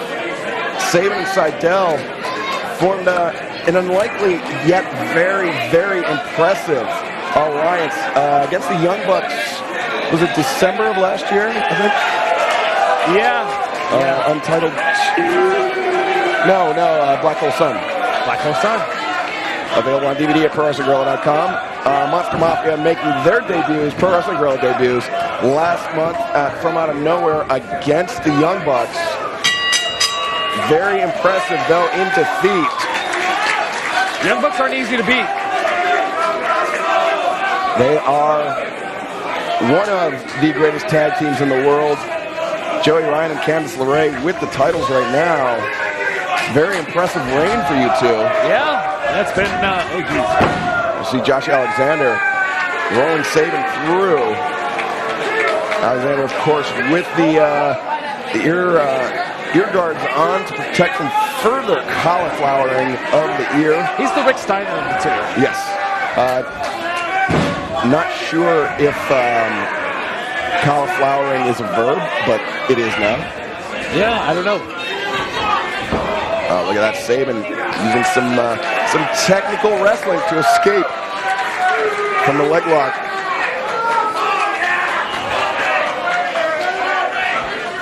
Ethan Page, of course, the more vociferous of the two, more prone to fiery bouts of temper. Crowd asking for a test of strength. I mean, the crowd wants it. Just visually, I would think that Josh Alexander has an advantage. But this is a cross-river rivalry here.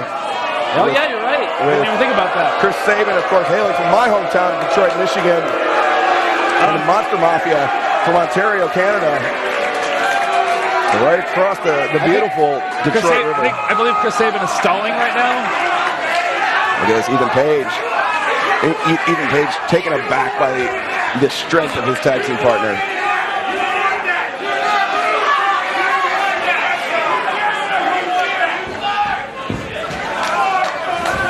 Collar and elbow tie-up. Sabin takes the arm, rolls under, hammerlock now. Rolls Alexander through into an arm drag, takes him over. Sits through. Alexander, though, reversing. Brings Sabin up to his feet. Sabin crosses the arm, cross-arm arm drag. Alexander throws the line. Sabin rolls through. Head scissors. Taking Alexander off his feet. Arm drag by Sabin. He hangs on, putting the pressure on that shoulder of Josh Alexander.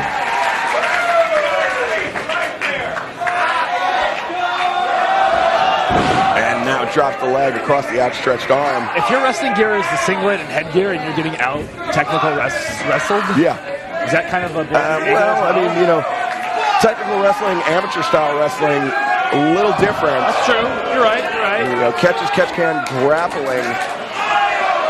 The Gotch / Hackenschmidt style, much different than the Dan Gable style. The ayahuasca chants making their appearance in Reseda for the first time this evening. Oh, great tag team work by Sabin and Rick Knox Sydal. was quite lenient with that 5 count during the last minute and a half. Nobody wants to see this match end by disqualification in the first 4 minutes. Sydal went for the hip toss. Ethan Page rolled out of it by Sydal, a step ahead. So speedy, but Page with the wide vertical base preventing the hip toss. And there was almost like you saw he put his body in front of him, almost like an Aponze. Throws the lariat. Page catches Sydal, puts the brakes on, and then a backbreaker. And Page, John with the crowd. Very vocal contingent getting in the face of Ethan Page.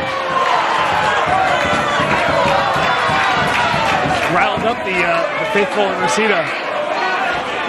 And I mean, that's one way to take Sabin and Sydal off of their game, is to really incite the passions of the crowd here in Reseda.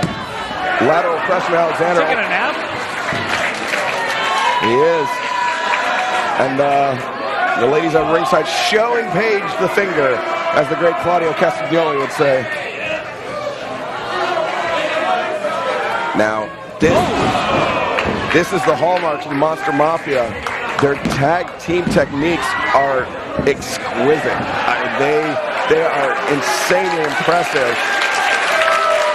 They're obviously the more cohesive unit. They've teamed more. Yeah, despite Sabin and Sydal having the success against the Young Bucks that the Monster Mafia didn't here at PWG, in the overall landscape of professional wrestling, they're the more seasoned team. They are the more seasoned team, much more proficient tag team wrestlers, but we've seen some flashes. Oh, look at that. Open hand, paintbrush slap by Sydal. But it looks like that just served to piss off. Oh, look at this. Hey, Matt Sydal won his Little League trophy. Oh, no, he didn't. Oh. As he comes through with the head scissors just snaking around the body of Josh Alexander, and Chris Sabin tags in. Double Irish whip into the ropes. Pops him up, Manhattan drop. Oh! Jumping reverse thrust kick. Single leg, wrenches it. Elbow to the teeth of Page. There's some tag team unity here. And double lariat takes Alexander over the top rope. He spills to the outside. Page coming in. Not a place you want to be with Matt Sydal around. Oh, bypass actually landing on top of his partner. Matt Sydal heads to the top. No, actually Sabin with the Pescado. Monster Mafia catches him. Sydal is up. Diving. Oh, he went down face first, but actually turns out okay for Matt Sydal.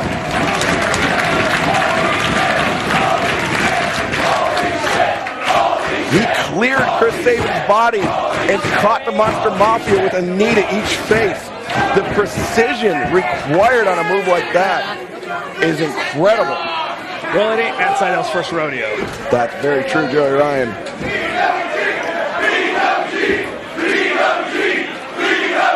Front chancery by Sabin. Oh. Page sweeping Sydal off the apron, rolling soul butt to the midsection. Nope. Alexander, holds on to the waistband. The clap. And now we're on. Oh. Whoa! Page, I think, went all the way backstage with that tope. Or Sabin did. Sabin's in the ring. Sydal. Excuse me, yes. Is that improper for me to correct you like No, that? no. You just let it go? It's quite all right. I appreciate the correction. I strive for accuracy, and I am not above engaging in pedantry when necessary. But Josh Alexander, after the rotating powerbomb on Chris Sabin, only gets a 2 count, but they have him cornered. I can't believe Matt Sydal's already back up in the corner. Chris Sabin gets worked over by the Monster Mafia. Rick Knox trying to be the Sam Waterston, trying to maintain law and order in this match.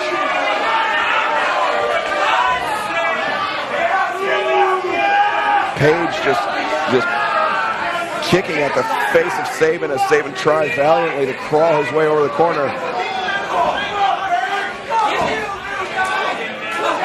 Big rights and lefts.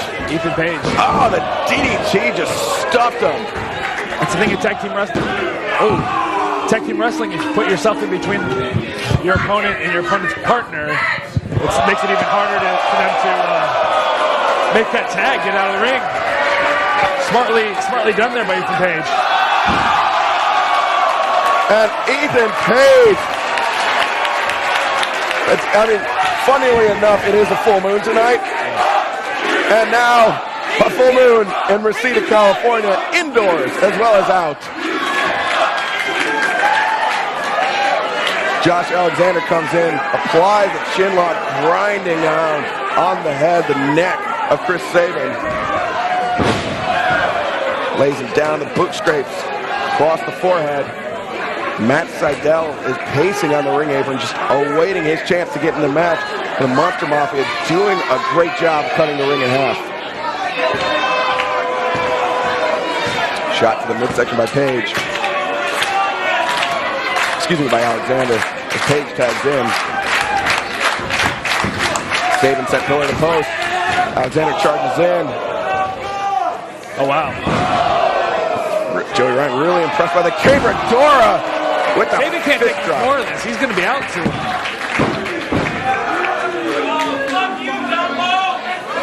And you know, the interesting thing about the team of Sabin and Sydal is they lost pretty big chunks of their 2013, 2014 years of wrestling to serious injuries. Sydal, of course, his ankle.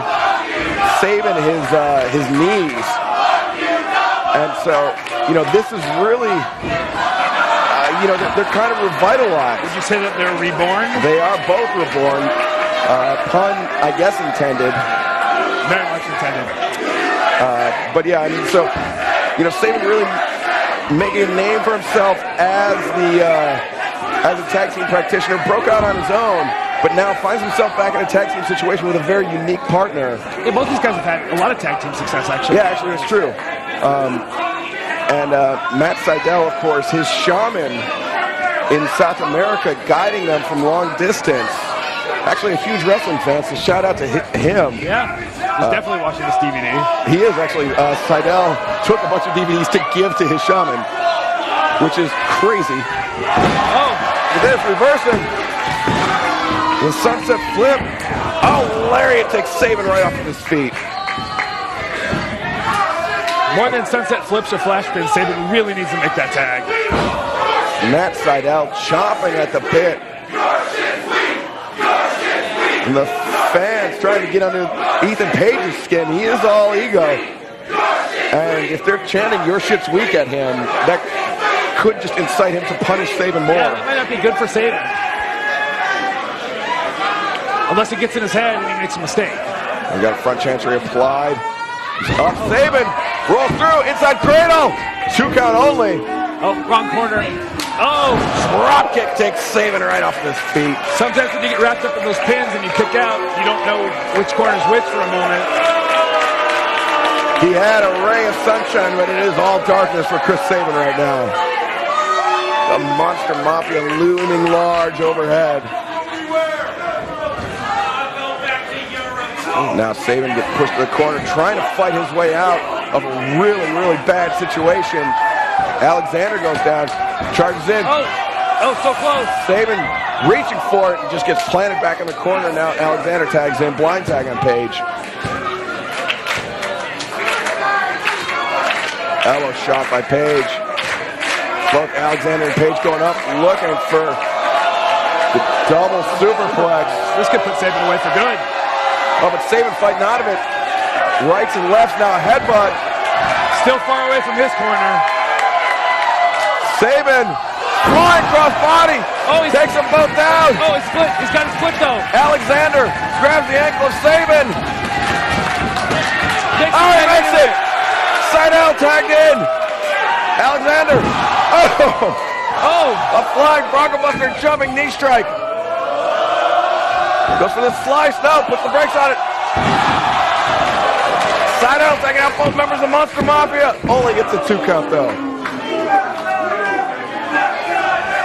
Bicycle kick caught. Sabin sweeps the leg. Standing moonsault. Beautiful standing moonsault press by Matt Sydal. And a kick to the back of Ethan Page for good measure. A big right hand from Josh Alexander, catching Sydal unawares. Sydal lands. Nope. Goes for the slice. Alexander blocked. A bicycle kick catches Sydal right in the face. Cazadora brings him up. Now going for it once again. No. Caught. Sabin reverses. So does Sydal. 1, 2. No. Alexander kicks out. The roles were reversed and the result extremely different. Yeah. Much more in the favor of the team of Sabin and Sydal. Say they went to the well once too many times. Or too often. Too often, yeah. If you want it to be less verbose. Oh, this is what they beat the Bucks with, right? Correct? Yes, it is. The shooting star neckbreaker combination. Well, not that result of it. But. No, not at all. Oh, back elbow. Catching Alexander on the chin. Sabin ran right into that elbow shot. Chop, European uppercut. Trifecta goes for the lariat. Sabin rolls through. Oh! Rolling elbow of his own. Soul butt. Caught by Alexander. Now the Cazadora picks him up. Page with the cutter. Into the German suplex. 1, 2. 2 count only. Sydal didn't make it in time, but Sabin had it within him to kick out. He didn't quite have Sabin folded up enough to keep him on his shoulders.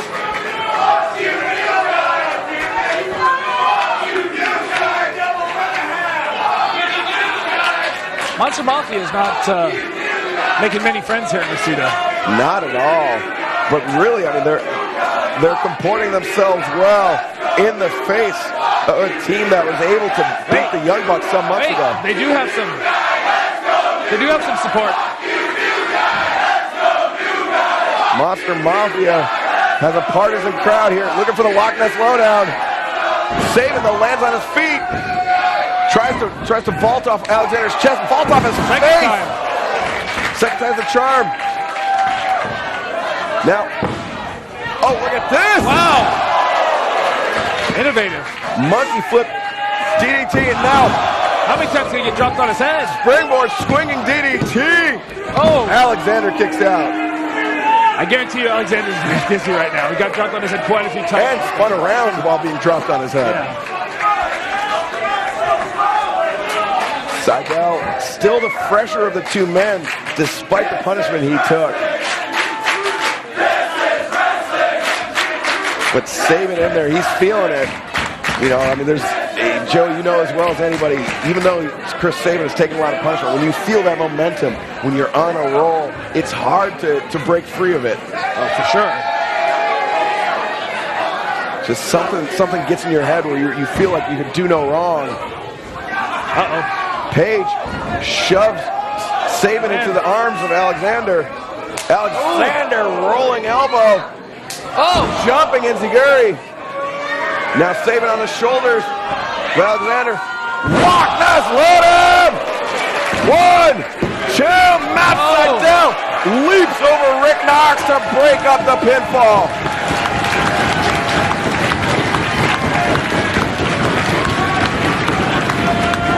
Incredible save by Matt Sydal.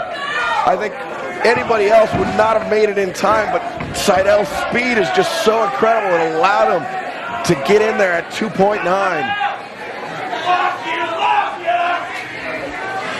Almost used Rick. Oh, whoa, whoa, whoa. Looking for that double pile driver. Oh, wow. Jumping, rolling soul butt. Knocked him out with that one. On the shoulders there. Oh, Sabin with the soul butt to the midsection now. Thrust kick to the face. Oh, Sydal going to the outside. Going up top, Sabin. Has Alexander up, powerbomb. Meteor! Folded him in half. Right in the back of the head. Landing. Sydal is going up. Sabin's got him hooked. This is what they beat the Young Bucks with. Shooting star neckbreaker. 1, 2, 3. Chris Sabin and Matt Sydal, your winners, ladies and gentlemen.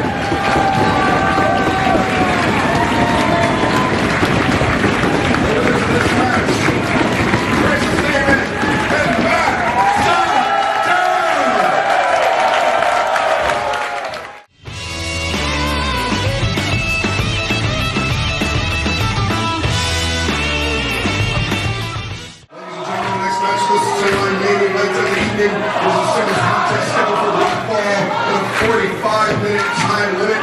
Justin Borden is your referee. This is our first in the orders on the left. Fighting out of Burlington, North Carolina. Welcome back, Andrew Everett.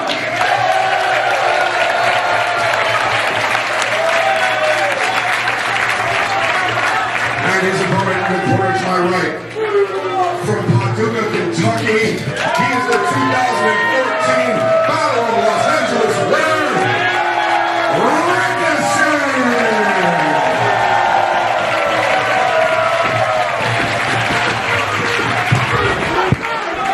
Hey, Chris Hero. What's going on, Excalibur? You think you might see some flippy shit? Oh, man. Two of the best. Ricochet been holding it down. Doing quite well for himself, having a hell of a 2014. Andrew Everett. Not so good of a 2014. But he's got that shiny new Stone Cold brace. Yeah, the can opener. They like to call it in professional football. It gets wrapped around your helmet. I'm really curious to see. I mean, I've heard that he hasn't shown any signs of injury. I actually had the pleasure of calling his match last weekend at the WrestleCon Super Show in San Jose, California. And he had not lost a step, looking as crisp as ever. And he's a phenomenal athlete, as is Ricochet. But Everett is, and just for his age, is something really special. He and Trevor Lee, it's a very, very much an iron sharpens iron situation. Iron like Iron Mike Sharp? Iron Mike Sharp, Iron Mike Tyson, they sharpen one another when they meet. They do. I've always thought of Ricochet as kind of like a nephew of Iron Mike Sharp. Yeah, I'd say so. And Trevor Lee, a nephew, maybe an illegitimate child of Mike Tyson. Oh, absolutely. Yeah, that's what I'm going with. The resemblance in the face is stunning. And I'll tell you this about, I don't really know a whole lot about the actual wrestling ability of Andrew Everett. I know he can handle himself. I've seen a lot of his matches with Trevor Lee. He's a tough kid. He's got a lot of resilience. But Ricochet is on another planet right now.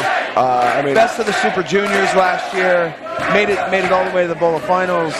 Won the tournament, and then challenged Roderick Strong at the final show of the year at Black Hole Sun, available on DVD at ProWrestlingGrill.com. Or it's not Roderick Strong, excuse me. He challenged Kyle O'Reilly, and they had a tremendous match. But Andrew Everett, though, springing back up to his feet. Andrew Everett's hair kind of looks like Ricochet's back in like 07. It's a little feathered. Look. Yes, it is, and I like the way it bounces. Yeah. Oh, all right. These guys are just having a bit of a going off, faffing about, if you will. There we go. Ricochet puts on the brakes, reverses, goes for the trip. Everett goes over, goes through. Everett lands on his feet, goes in line. Ricochet reverses. Andrew Everett lands on his feet, rolls through. Oh, monkey see, monkey do. Catch him with throws the line. Ricochet comes through. Everett lands on his feet. And is he going to get it? He cartwheels out again.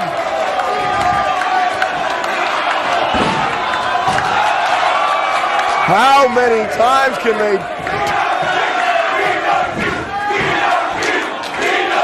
Whoa. Oh, they both duck. Ricochet gets him with an elbow. He's going to get a running start here. Both guys looking a little bit winded. Step up, work on Rana. Wasn't able to flip out of that one. Drop kick takes Ricochet off his feet, goes to the outside. Bit of a drop salt on that, the way he landed. Not favoring that left knee at all. No, not at all. If it wasn't for that knee brace, we wouldn't be able to tell which knee. Looking extremely confident, just as he did last week. Oh, it's interesting. I've never seen him climb out of the ring before. He's usually diving out. Exactly. Chop to the chest by Everett. And if this is your first time seeing Andrew Everett, his debut for Pro Wrestling Guerrilla was in a three-way match with Trevor Lee and Cedric Alexander. And just a couple weeks later, had a really severe ACL tear, and had to be replaced. They couldn't even reconstruct it. And he's a cadaver. Yes, and so he was first. It's a devastating injury to any professional wrestler, but especially somebody as young and as high flying as Andrew Everett. It could have spelled doom. But that's like a lottery pick blowing out his knee, and exactly. It's a great right before draft day. Yeah. But hopefully he isn't the Greg Oden of people. Does not have. So far, he's looking good. He's looking great. He's getting some good minutes. Doesn't need the microfracture surgery, the dreaded microfracture surgery. Yeah. Kick to the chest by Everett, and if anybody knows anything about kicks to the chest, it's the man to my left. God. Tommy lit you up tonight. He did, man. And everybody's like, oh, it's really hot in here. I'm like, yeah, it's hot, and also I can't breathe. Right. It's a combination of the two. It's not good. He's heavy-footed. Oh, very nimble.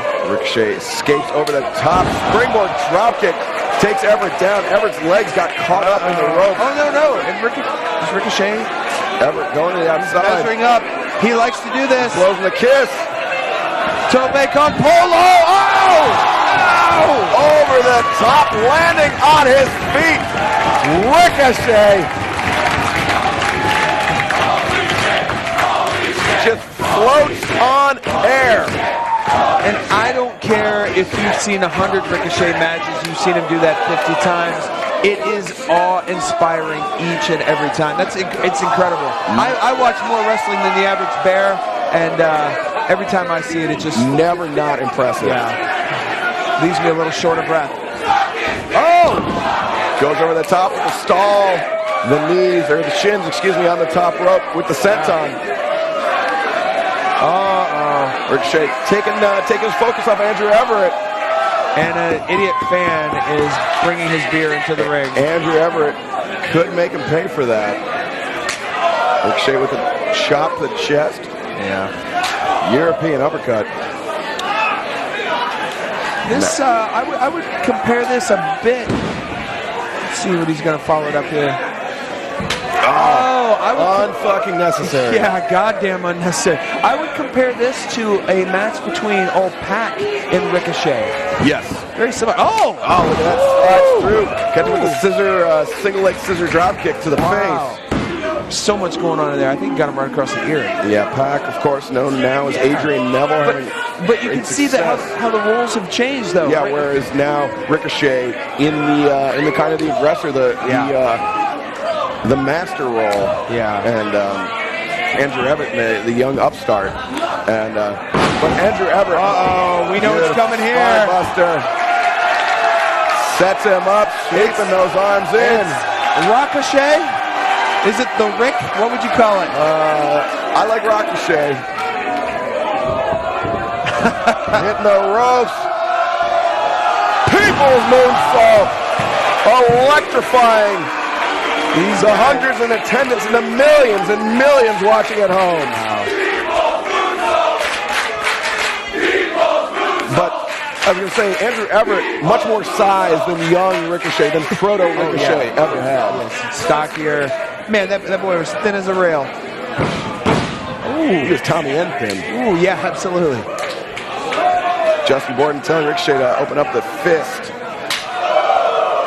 Ooh, he did open it up with a knife-edge chop. Yeah, chop to the chest. Everett being backed up. Shoulder to the midsection. Everett has not had a lot of offense. No. Beyond an opening salvo that they traded those head scissors attempts. You know, I think ring rust might be playing a factor. Yeah, you know what? I think he was a little hesitant. Like I said, he climbed out of the ring instead of diving on him. He took a little precaution. And you know, the other thing too is psychologically, maybe he feels like he's got to make up for lost time. Oh, Everett. Oh, it's over the top. High right roundhouse. Everett springboards in. Drop kick. And here's his opportunity. Takes Ricochet down. Now Andrew Everett has Ricochet on the outside. Oh, man. This man, the way he works with ropes. Watch this. Watch this springboard. Oh! If Pac is the man that gravity forgot, Andrew Everett is the man that gravity never met. Yeah. But you saw Gravity's probably heard of him, but he's like a friend of a friend, so they've not actually formally met. They follow each other on Twitter. Yeah. Andrew Everett, though, noticed he did have a moment of unsteadiness up on the top rope. But he rocked it. Yeah. He rocked it. Who else is going to do that? Springboard shooting star press. You know what I do? When I jump to the top rope and it wobbles like that, I get down. Right, and then I get on the mat and I roll under the bottom you're like, rope. whoa, that was a bad idea. What got into me? I don't do a shooting star press to the floor. This man is fearless. Everett floats over. Ricochet with the wild swing and a miss. Everett has him. Oh! Falcon Arrow, he's done the deal! He's done the deal! Nobody kicks out of the Falcon Arrow! Man. Especially when it's done in the back seat of a Chrysler LeBaron. Unfortunately, they just had the confines of the squared circle to do the deal in. Here's an interesting thing to think about. The way PWG and the whole experience here has morphed into this animal. I think PWG feels a bit of ownership over young Andrew Everett. How many times have you seen somebody appear one time in a debut? Oh, running ace crusher. Whoa! Standing shooting star press. Oh, Combo City. Shoulder capture. Akira Maeda never did it as pretty. Wow. Make one appearance. Only one appearance as a surprise appearance at that, and they didn't know who he was. Get injured and come back and get a steady welcome back chant. I know, it's crazy. And I mean, there's so much. Justin Borden really raising the ire of the crowd here. But I thought they were saying we hate Dustin, and he was Chuck Taylor. And I'm like, hashtag Dustin. Yeah, hashtag Dustin. Everybody hates hashtag Dustin. Yeah. Especially hashtag Greg. Yeah. John Boy doesn't care for him. Oh, yeah, John Boy. Oh, Ricochet getting starched with that elbow. Everett, though, walks into that thrust kick. Leaping, step up enziguri. Oh! Toss him with Ricochet. Holy diving foot stomp. That was nasty. wow. That was just a mechanical response. He took it right on his head and just, He just found himself on his feet. yeah, as if he landed on his feet. But obviously he doesn't know where he is. Otherwise, It's his muscle memory at that point. Yeah. Everett and Ricochet at a bit of a stalemate here. Supreme technique stalemate by both men. Incredible. And when you talk about supreme technique, you can't not mention Ricochet. And Andrew Everett very, very quickly inserting his name into that conversation. Yeah. Ricochet bringing him up by that mane of hair, that feathery mane. Ooh, Everett almost kind of like an uppercut, a hell stab, if you will. Oh, maybe not. He's going to fire him off the ropes. Oh, no, he's going to light him up against the ropes. Somebody from North Carolina. Yep. Those chops are in his blood, just like barbecue sauce. Oh! One of my favorite transitions of his, and he's going to follow it up with the Northern Lights. Northern Lights rolls through, and then the deadlift, vertical suplex. Oh, he just makes it look so easy. Rolls through. Oh, to El Generico. Blue Thunder Bomb only getting a 2 count according to Justin Borden. I'm gonna give you a little, maybe an unpopular theory here. I think when you combo more than 2 moves together at once like that, you may knock him out on the second. You may wake him back up on the third. Yeah. And I think that's what happened. I think he knocked the wind out of him on that Northern Lights. The next move put him out. He followed it up with the Blue Thunder, and you can see he kicked out. Yeah, but had he just went after the vertical suplex for the pinfall, Ricochet might have had better results. Chaining moves together like that. Kind of a light brainbuster. Brainbuster of Jace. Yeah. Major Jace. Oh, Everett with the Pele kick. Wow. Oh, beautiful German suplex on his tippy toes. He managed to hang on to that one. He didn't want to get double stomped again. Not at all. Do not want to. No. I got double stomped a couple times tonight, and LeRae death stomp. yeah, I'm still pissed about it. I've had so much fiber this week too. God. Biff Busick. Timothy Thatcher. All over the place. Yeah. Oh, Ricochet. He kicked his ass right on the tailbone. That is just about as painful of a place as you can get kicked. Right to his coccyx. Yes. He will need a lumbar adjustment. Oh man. Perhaps a lumbar check. Oh, maybe. I don't know what's going to happen here. Both men a little unsteady, but we've already seen this. It's like, he landed on his goddamn feet. Landed on his feet. Oh! Spike him on his head. Cover that man. Cover that man. No! What control of the body Andrew Everett has that he is able to spike Ricochet like that.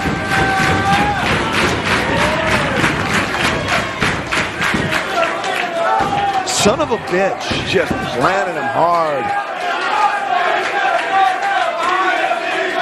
Andrew Everett now just yelling at Ricochet. And maybe a little bit of frustration on his part as he drags the prone body of Ricochet to the corner. Yeah, I don't like that. I don't like that Ricochet's gotten under his skin because he was doing pretty well on his own. Everett's got no shortage of options up here on the high rent district, but really taking his time. You can see Ricochet rousing. What are we going to see here? Everett again a little unsteady up there.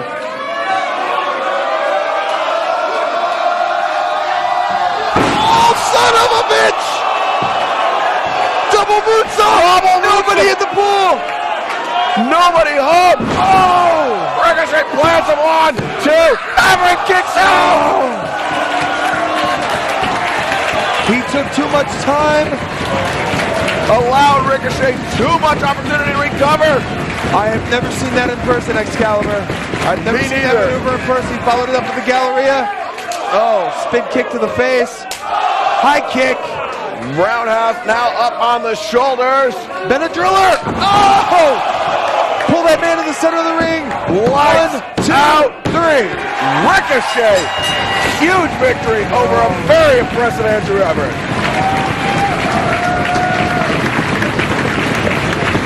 Ladies and gentlemen, your winner, Ricochet!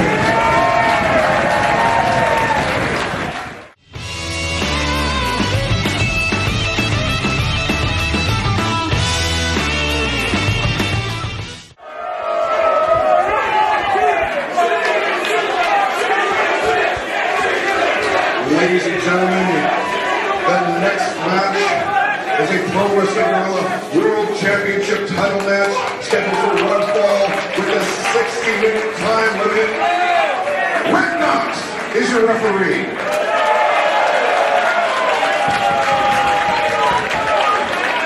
Introducing first, the challenger.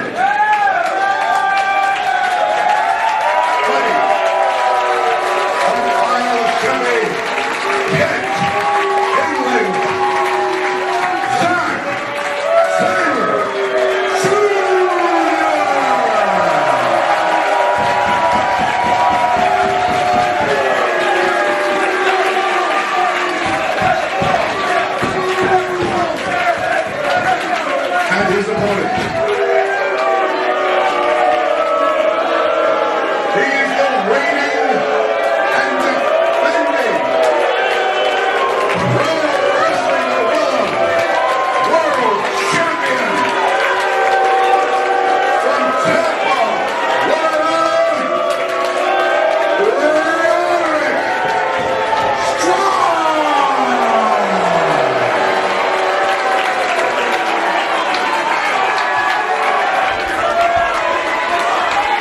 Zack Sabre Jr. is not impressed.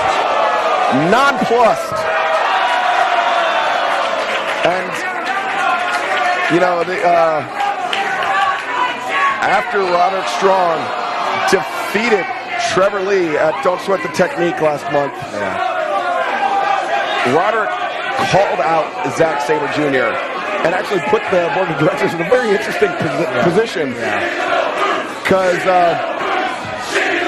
he wasn't exactly due for a title shot. Well, not only that, but Zack was in Japan and scheduled to be in Japan. So the board of directors, thankfully, was able to move mountains and get Zack over here to answer Roderick's challenge.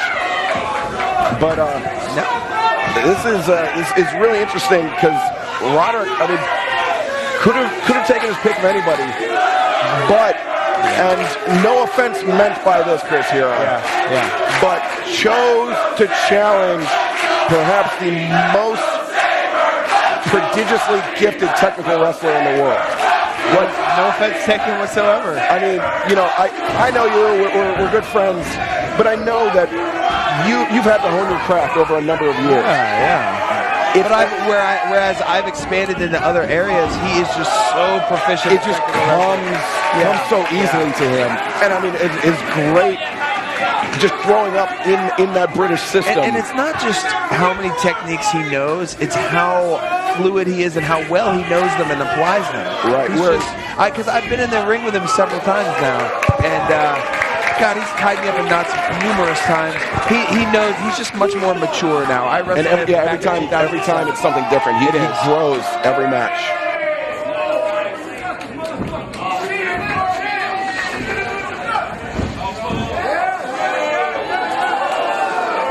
Actually, that's what Roderick felt overshadowed. You know, he made it to the finals. He won the World Championship title, but still people were like, hey, when's Zack coming back? When's Zack coming back? Sure. And Roddy, you know, this is his first time ever. And here's the thing.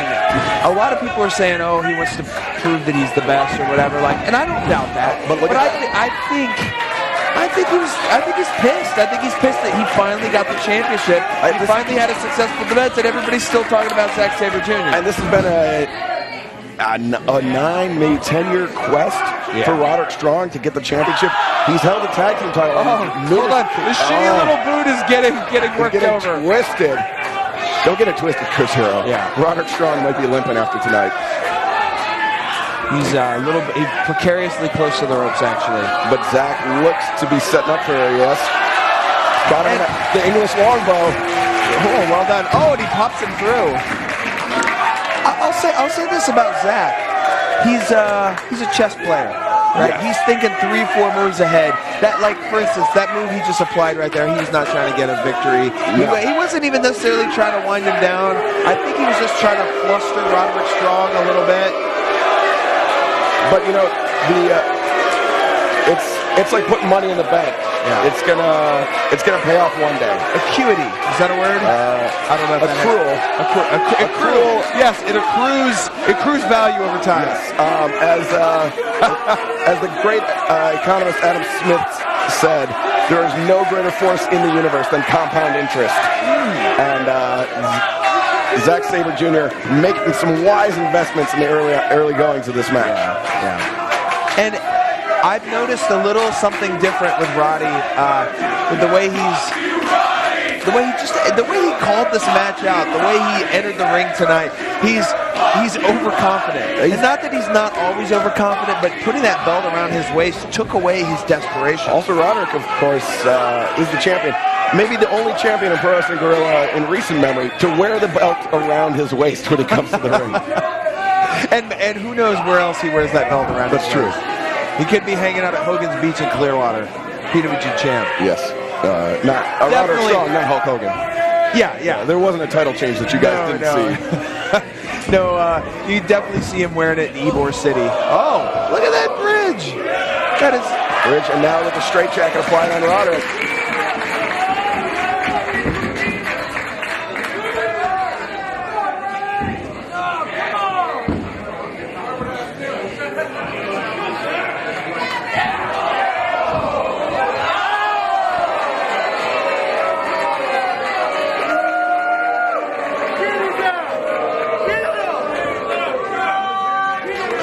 And Zack goes down, sneaks through, shoves Roddy off. Oh, fans at ringside. Oh, look at it, he's taunting him.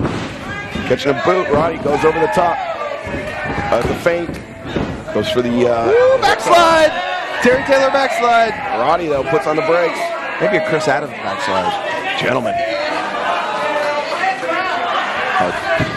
Stalemate here.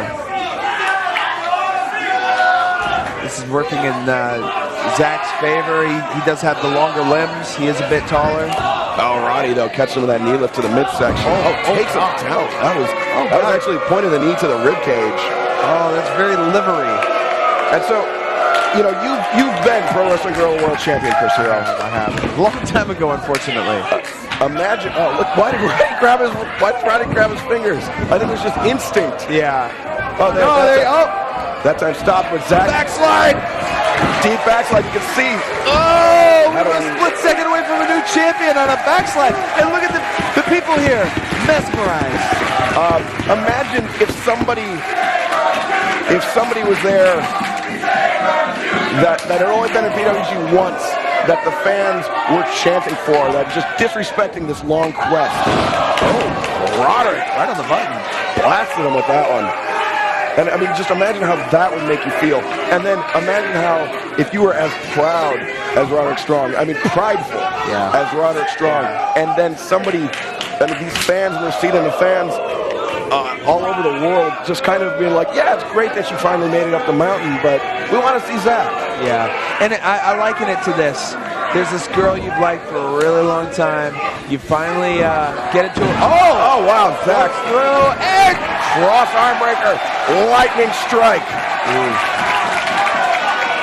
Roddy just muscles him up into the rope. Oh, holy shit. Zack Sabre, we always talk about him being miles away. He did not see the coming. He didn't see that shit coming either. Oh, my Lord. It wasn't even a baseball drop kick. It was just 2 boots at high velocity, knocking Zack about 6 rows back. That was some fucking Dr. Wagner patadas voladores. Oh, and Zack is in just tremendous amount of pain right now. And Roderick, I mean, not only is he looking to win this match and make his 2nd successful title defense, but he is looking to make an example out of Zack. Yeah, Zack Sabre on Dream Street right now. Oh, putting everything he has into those boots. And Zack just, I mean, I would say he's standing on the throat, but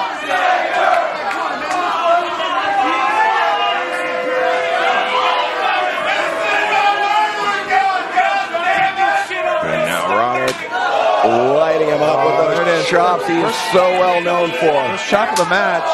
Oh. Uppercut by Zack. 2nd one backing Roddy to the corner. Oh. Zack, I think, went for a leaping uppercut, but Roddy just took him out of the air with that knee strike. Bit of a knee lift hip attack. Oh, gut buster. Over the shoulders, and Zack, I mean, he ate that drop kick, but he also landed, I mean, in the back rows, those chairs hitting him in the small of the back, so he really got it from both sides. That knee strike cuts him on the side of the head. And, you know, Roderick, of course, his reputation is very well known. These guys actually met once before on a Noah tour at KBS Hall in Kyoto. Oh, okay. Oh, with the stained glass wall. Yes, the very famous venue. I wrestled Mush King Terry there. If anybody knows. Good callback.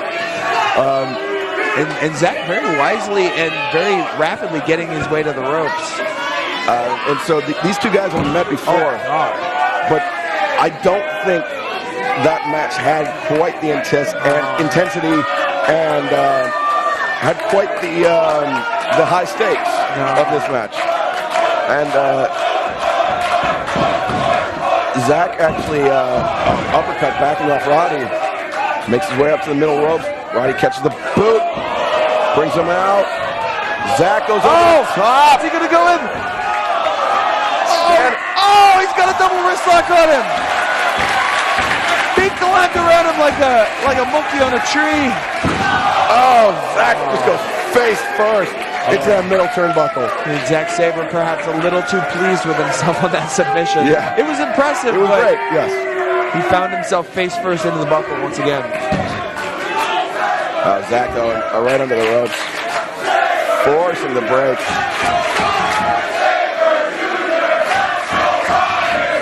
Roderick, since becoming champion, really since before that, I mean early 2014, was developing an edge to him, to his personality, and just to his attitude towards not just the fans, but the locker room. You know, he was really a kind of happy-go-lucky guy, and it just kind of became a dick.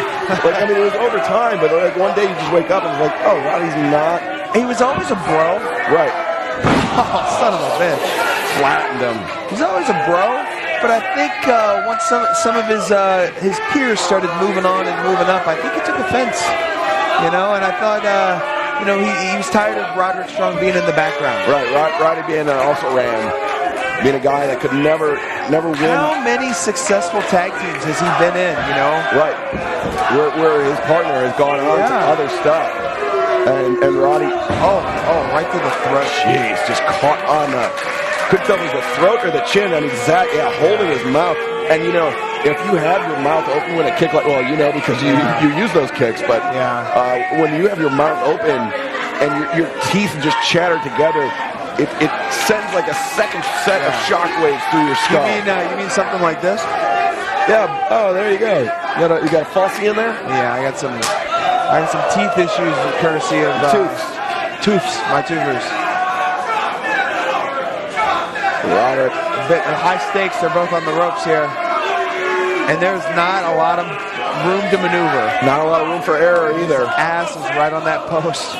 Just elbowing Roderick down into the ring. Oh, his arm! His arm! How quick was he? Zack saw the arm stretched out and just hit him with a double knee strike to the arm. Rare mistake for Roderick Strong in this match. Oh, look at this, just bending his arm. Unnatural angles. Zack goes over, Roderick. Pump handle, backbreaker. Oh, he goes back to the arm. Oh, deep cover, forcing Zack to make a really emphatic kick out there. And you know, the interesting thing about this match, I mentioned at the start that Zack had to disrupt his schedule in Japan for this. Yeah. He actually made a statement on Twitter the other day that said if he wins the title tonight, he will make himself available for PWG for the foreseeable future until he loses the title. And you know, it just shows his commitment to the fans here in Reseda, and not to pat ourselves on the back, but the prestige of the title, because he's got a good thing going in Noah. Yeah, he does. But at the same time, you know, Noah appreciates him, and they know how hard he's worked, and they've seen him grow. If he gets a championship, they're going to want that prestige as well. Oh, diving Enzi landed a little bit on the bottom rope. I don't know if he got all of it. I think he might have even kind of caught the knee, almost like a dominant knee. Yeah. But yeah, I mean you've been there. You know how they work over there. They're so proud of when guys that they've had a hand in training go on to great heights or greater heights. And Roderick walked right into that one. 3 consecutive uppercuts. Roddy pushed him off to the corner. Goes for that running elbow. Well scouted. Caught him on the arm. Arm-zagiri. Arm-zagiri. And I know that doesn't make sense, but it sounds good. It's good. That's a pun or a play on words. Zack coming in with a running lariat. Pushing off. Swinging DDT. Holds on. And there it is. There it is. Oh, the wrist block. Roderick going right to the just dove for those ropes. Couldn't make it with the arm, so he draped the foot. That's the problem when you have one of those maneuvers when a guy's sitting down. You know, he can get his legs underneath him and he can roll to the ropes in about 2 seconds. Yeah, and Roderick is as smart as they come in terms of ring generalship. Yeah, and you notice the way he's angled himself too. Well, his arm is... His left arm. It was a little further away from Zack, but now Zack is out there. Zack saw his opportunity, goes to the outside. With that Greco-Roman knuckle lock. Just lifting Roddy. Oh, Roddy's got him on the shoulders. The fireman's carry. Zack fights out of it. Roddy trying to break it. Break the knuckle lock, that is. Oh, he's twisting it. Brings him down to the apron. And Zack, the stomp. Oh, my God. As we're so fond of saying, the apron, the hardest part of the ring. Oh, my God. He's writhing in pain in the corner over there. That could be ligaments in the elbow. That could be tendons, anywhere. Rotator cuff. Mess up the bursa sac also. Powerful uppercut in the corner. Second. Good. 3 in a row, and Roddy staggers out. He's on spaghetti legs. Dragon suplex. 1, 2. 2 count only. Come on, Zack. Go back to the arm. Go back to the arm. Zack a little bit exhausted. I know he had a long flight. I think he tried to time it where he is in this match before the jet lag exactly kicks in. But you've done enough international travel to know that it's a motherfucker when it catches up with you. It's hard enough from the East Coast, but when you added an additional 3 hours going all the way to California. Yeah, 8-hour time difference for Zack. And this is interesting. This is the most pro Roderick Strong this crowd I think has ever been. Yeah, it's really shocking. For a kick in the corner. Oh, Roderick just almost the heel to the top of the knee. Oh, man. That left knee sends Zack crawling, retreating to the corner. He's cheap shot artist for sure. It's the veteran tricks. It's like when you're boxing out for a free throw. Oh, with that little pitch. Did you see the pull? He rolls through. Roderick gets dragged through. Now Zack comes over. Here it is. He's won matches for this all over the world. And now he's got Roderick tied up. And he's working it back. Cranking back on the arm. I got goosebumps. Roderick, though, so close to the ropes. Is that ring awareness?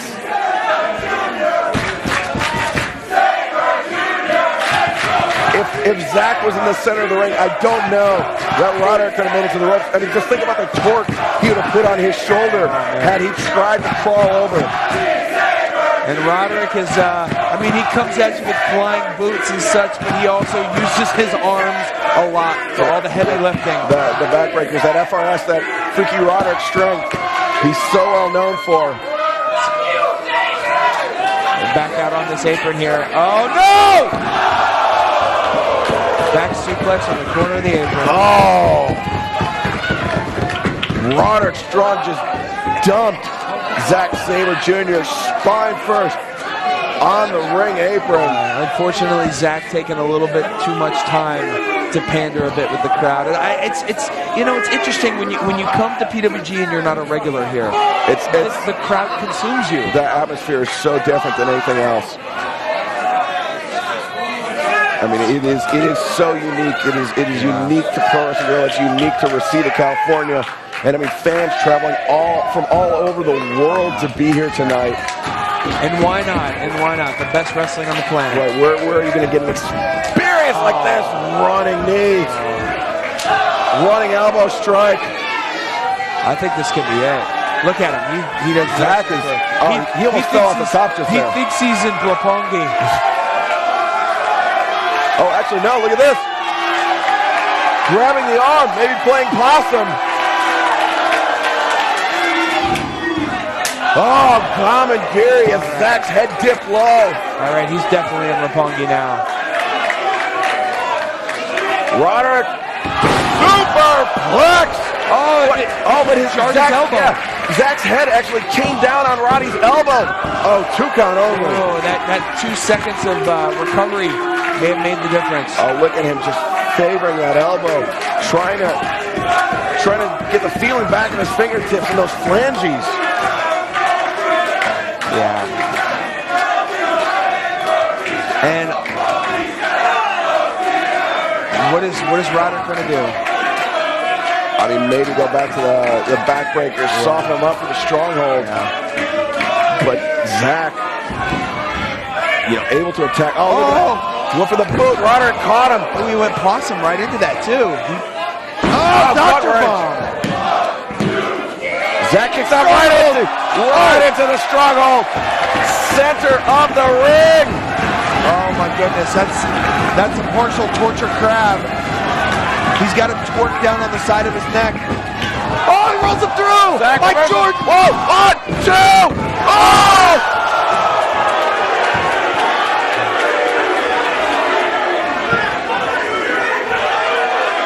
Gives the driver reverse by Zack. Zack ducks the lariat. Half and half, plants him on the back of his head.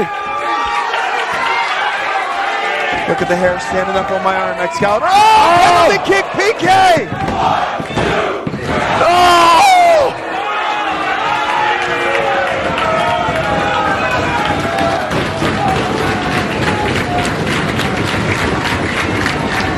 Still.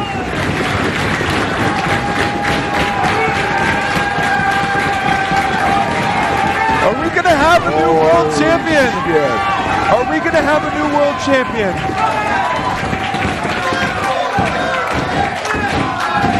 Zack up to his feet.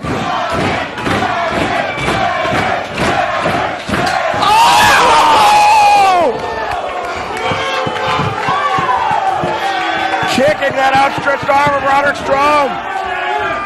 Zack charges in, eats a boot, ends the game. Roderick is sick. Oh! Oh, Zack kicks out. Relentless. Roderick Strong's got him up.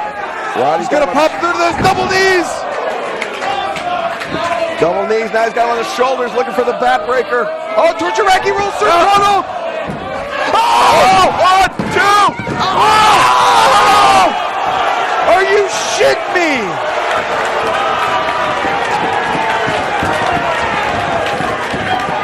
Oh, the knee! Zack just collapses. I have never seen near falls this close. This many. I've seen close near falls. Right, but that was about such 4 in succession. Zack is a hair's breadth away from winning the Pro Wrestling Guerrilla World Championship. Roderick Strong did himself such a favor with that knee. He's buying himself valuable seconds, extremely valuable seconds. I don't know how you can watch this and not believe that these are the 2 best wrestlers in the world.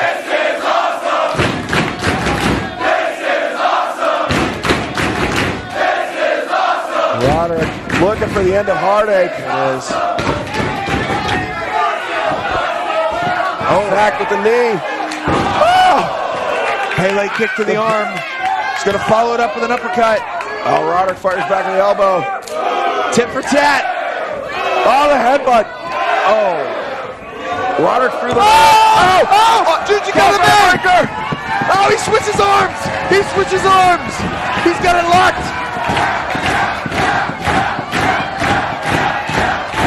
And he's in the ropes! Oh, he pushes off! Rolls him back out! And he twists the arm! He's got the arm wrenched, the fingers tied up! Oh! Roderick, push him up!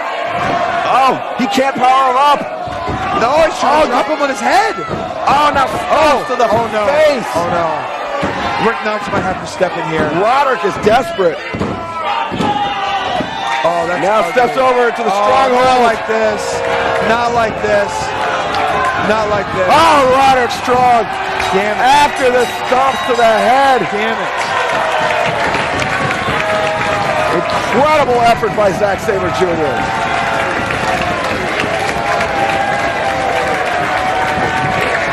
Ladies and gentlemen, your winner, and still Pro Wrestling Guerrilla World Champion, Roderick Strong.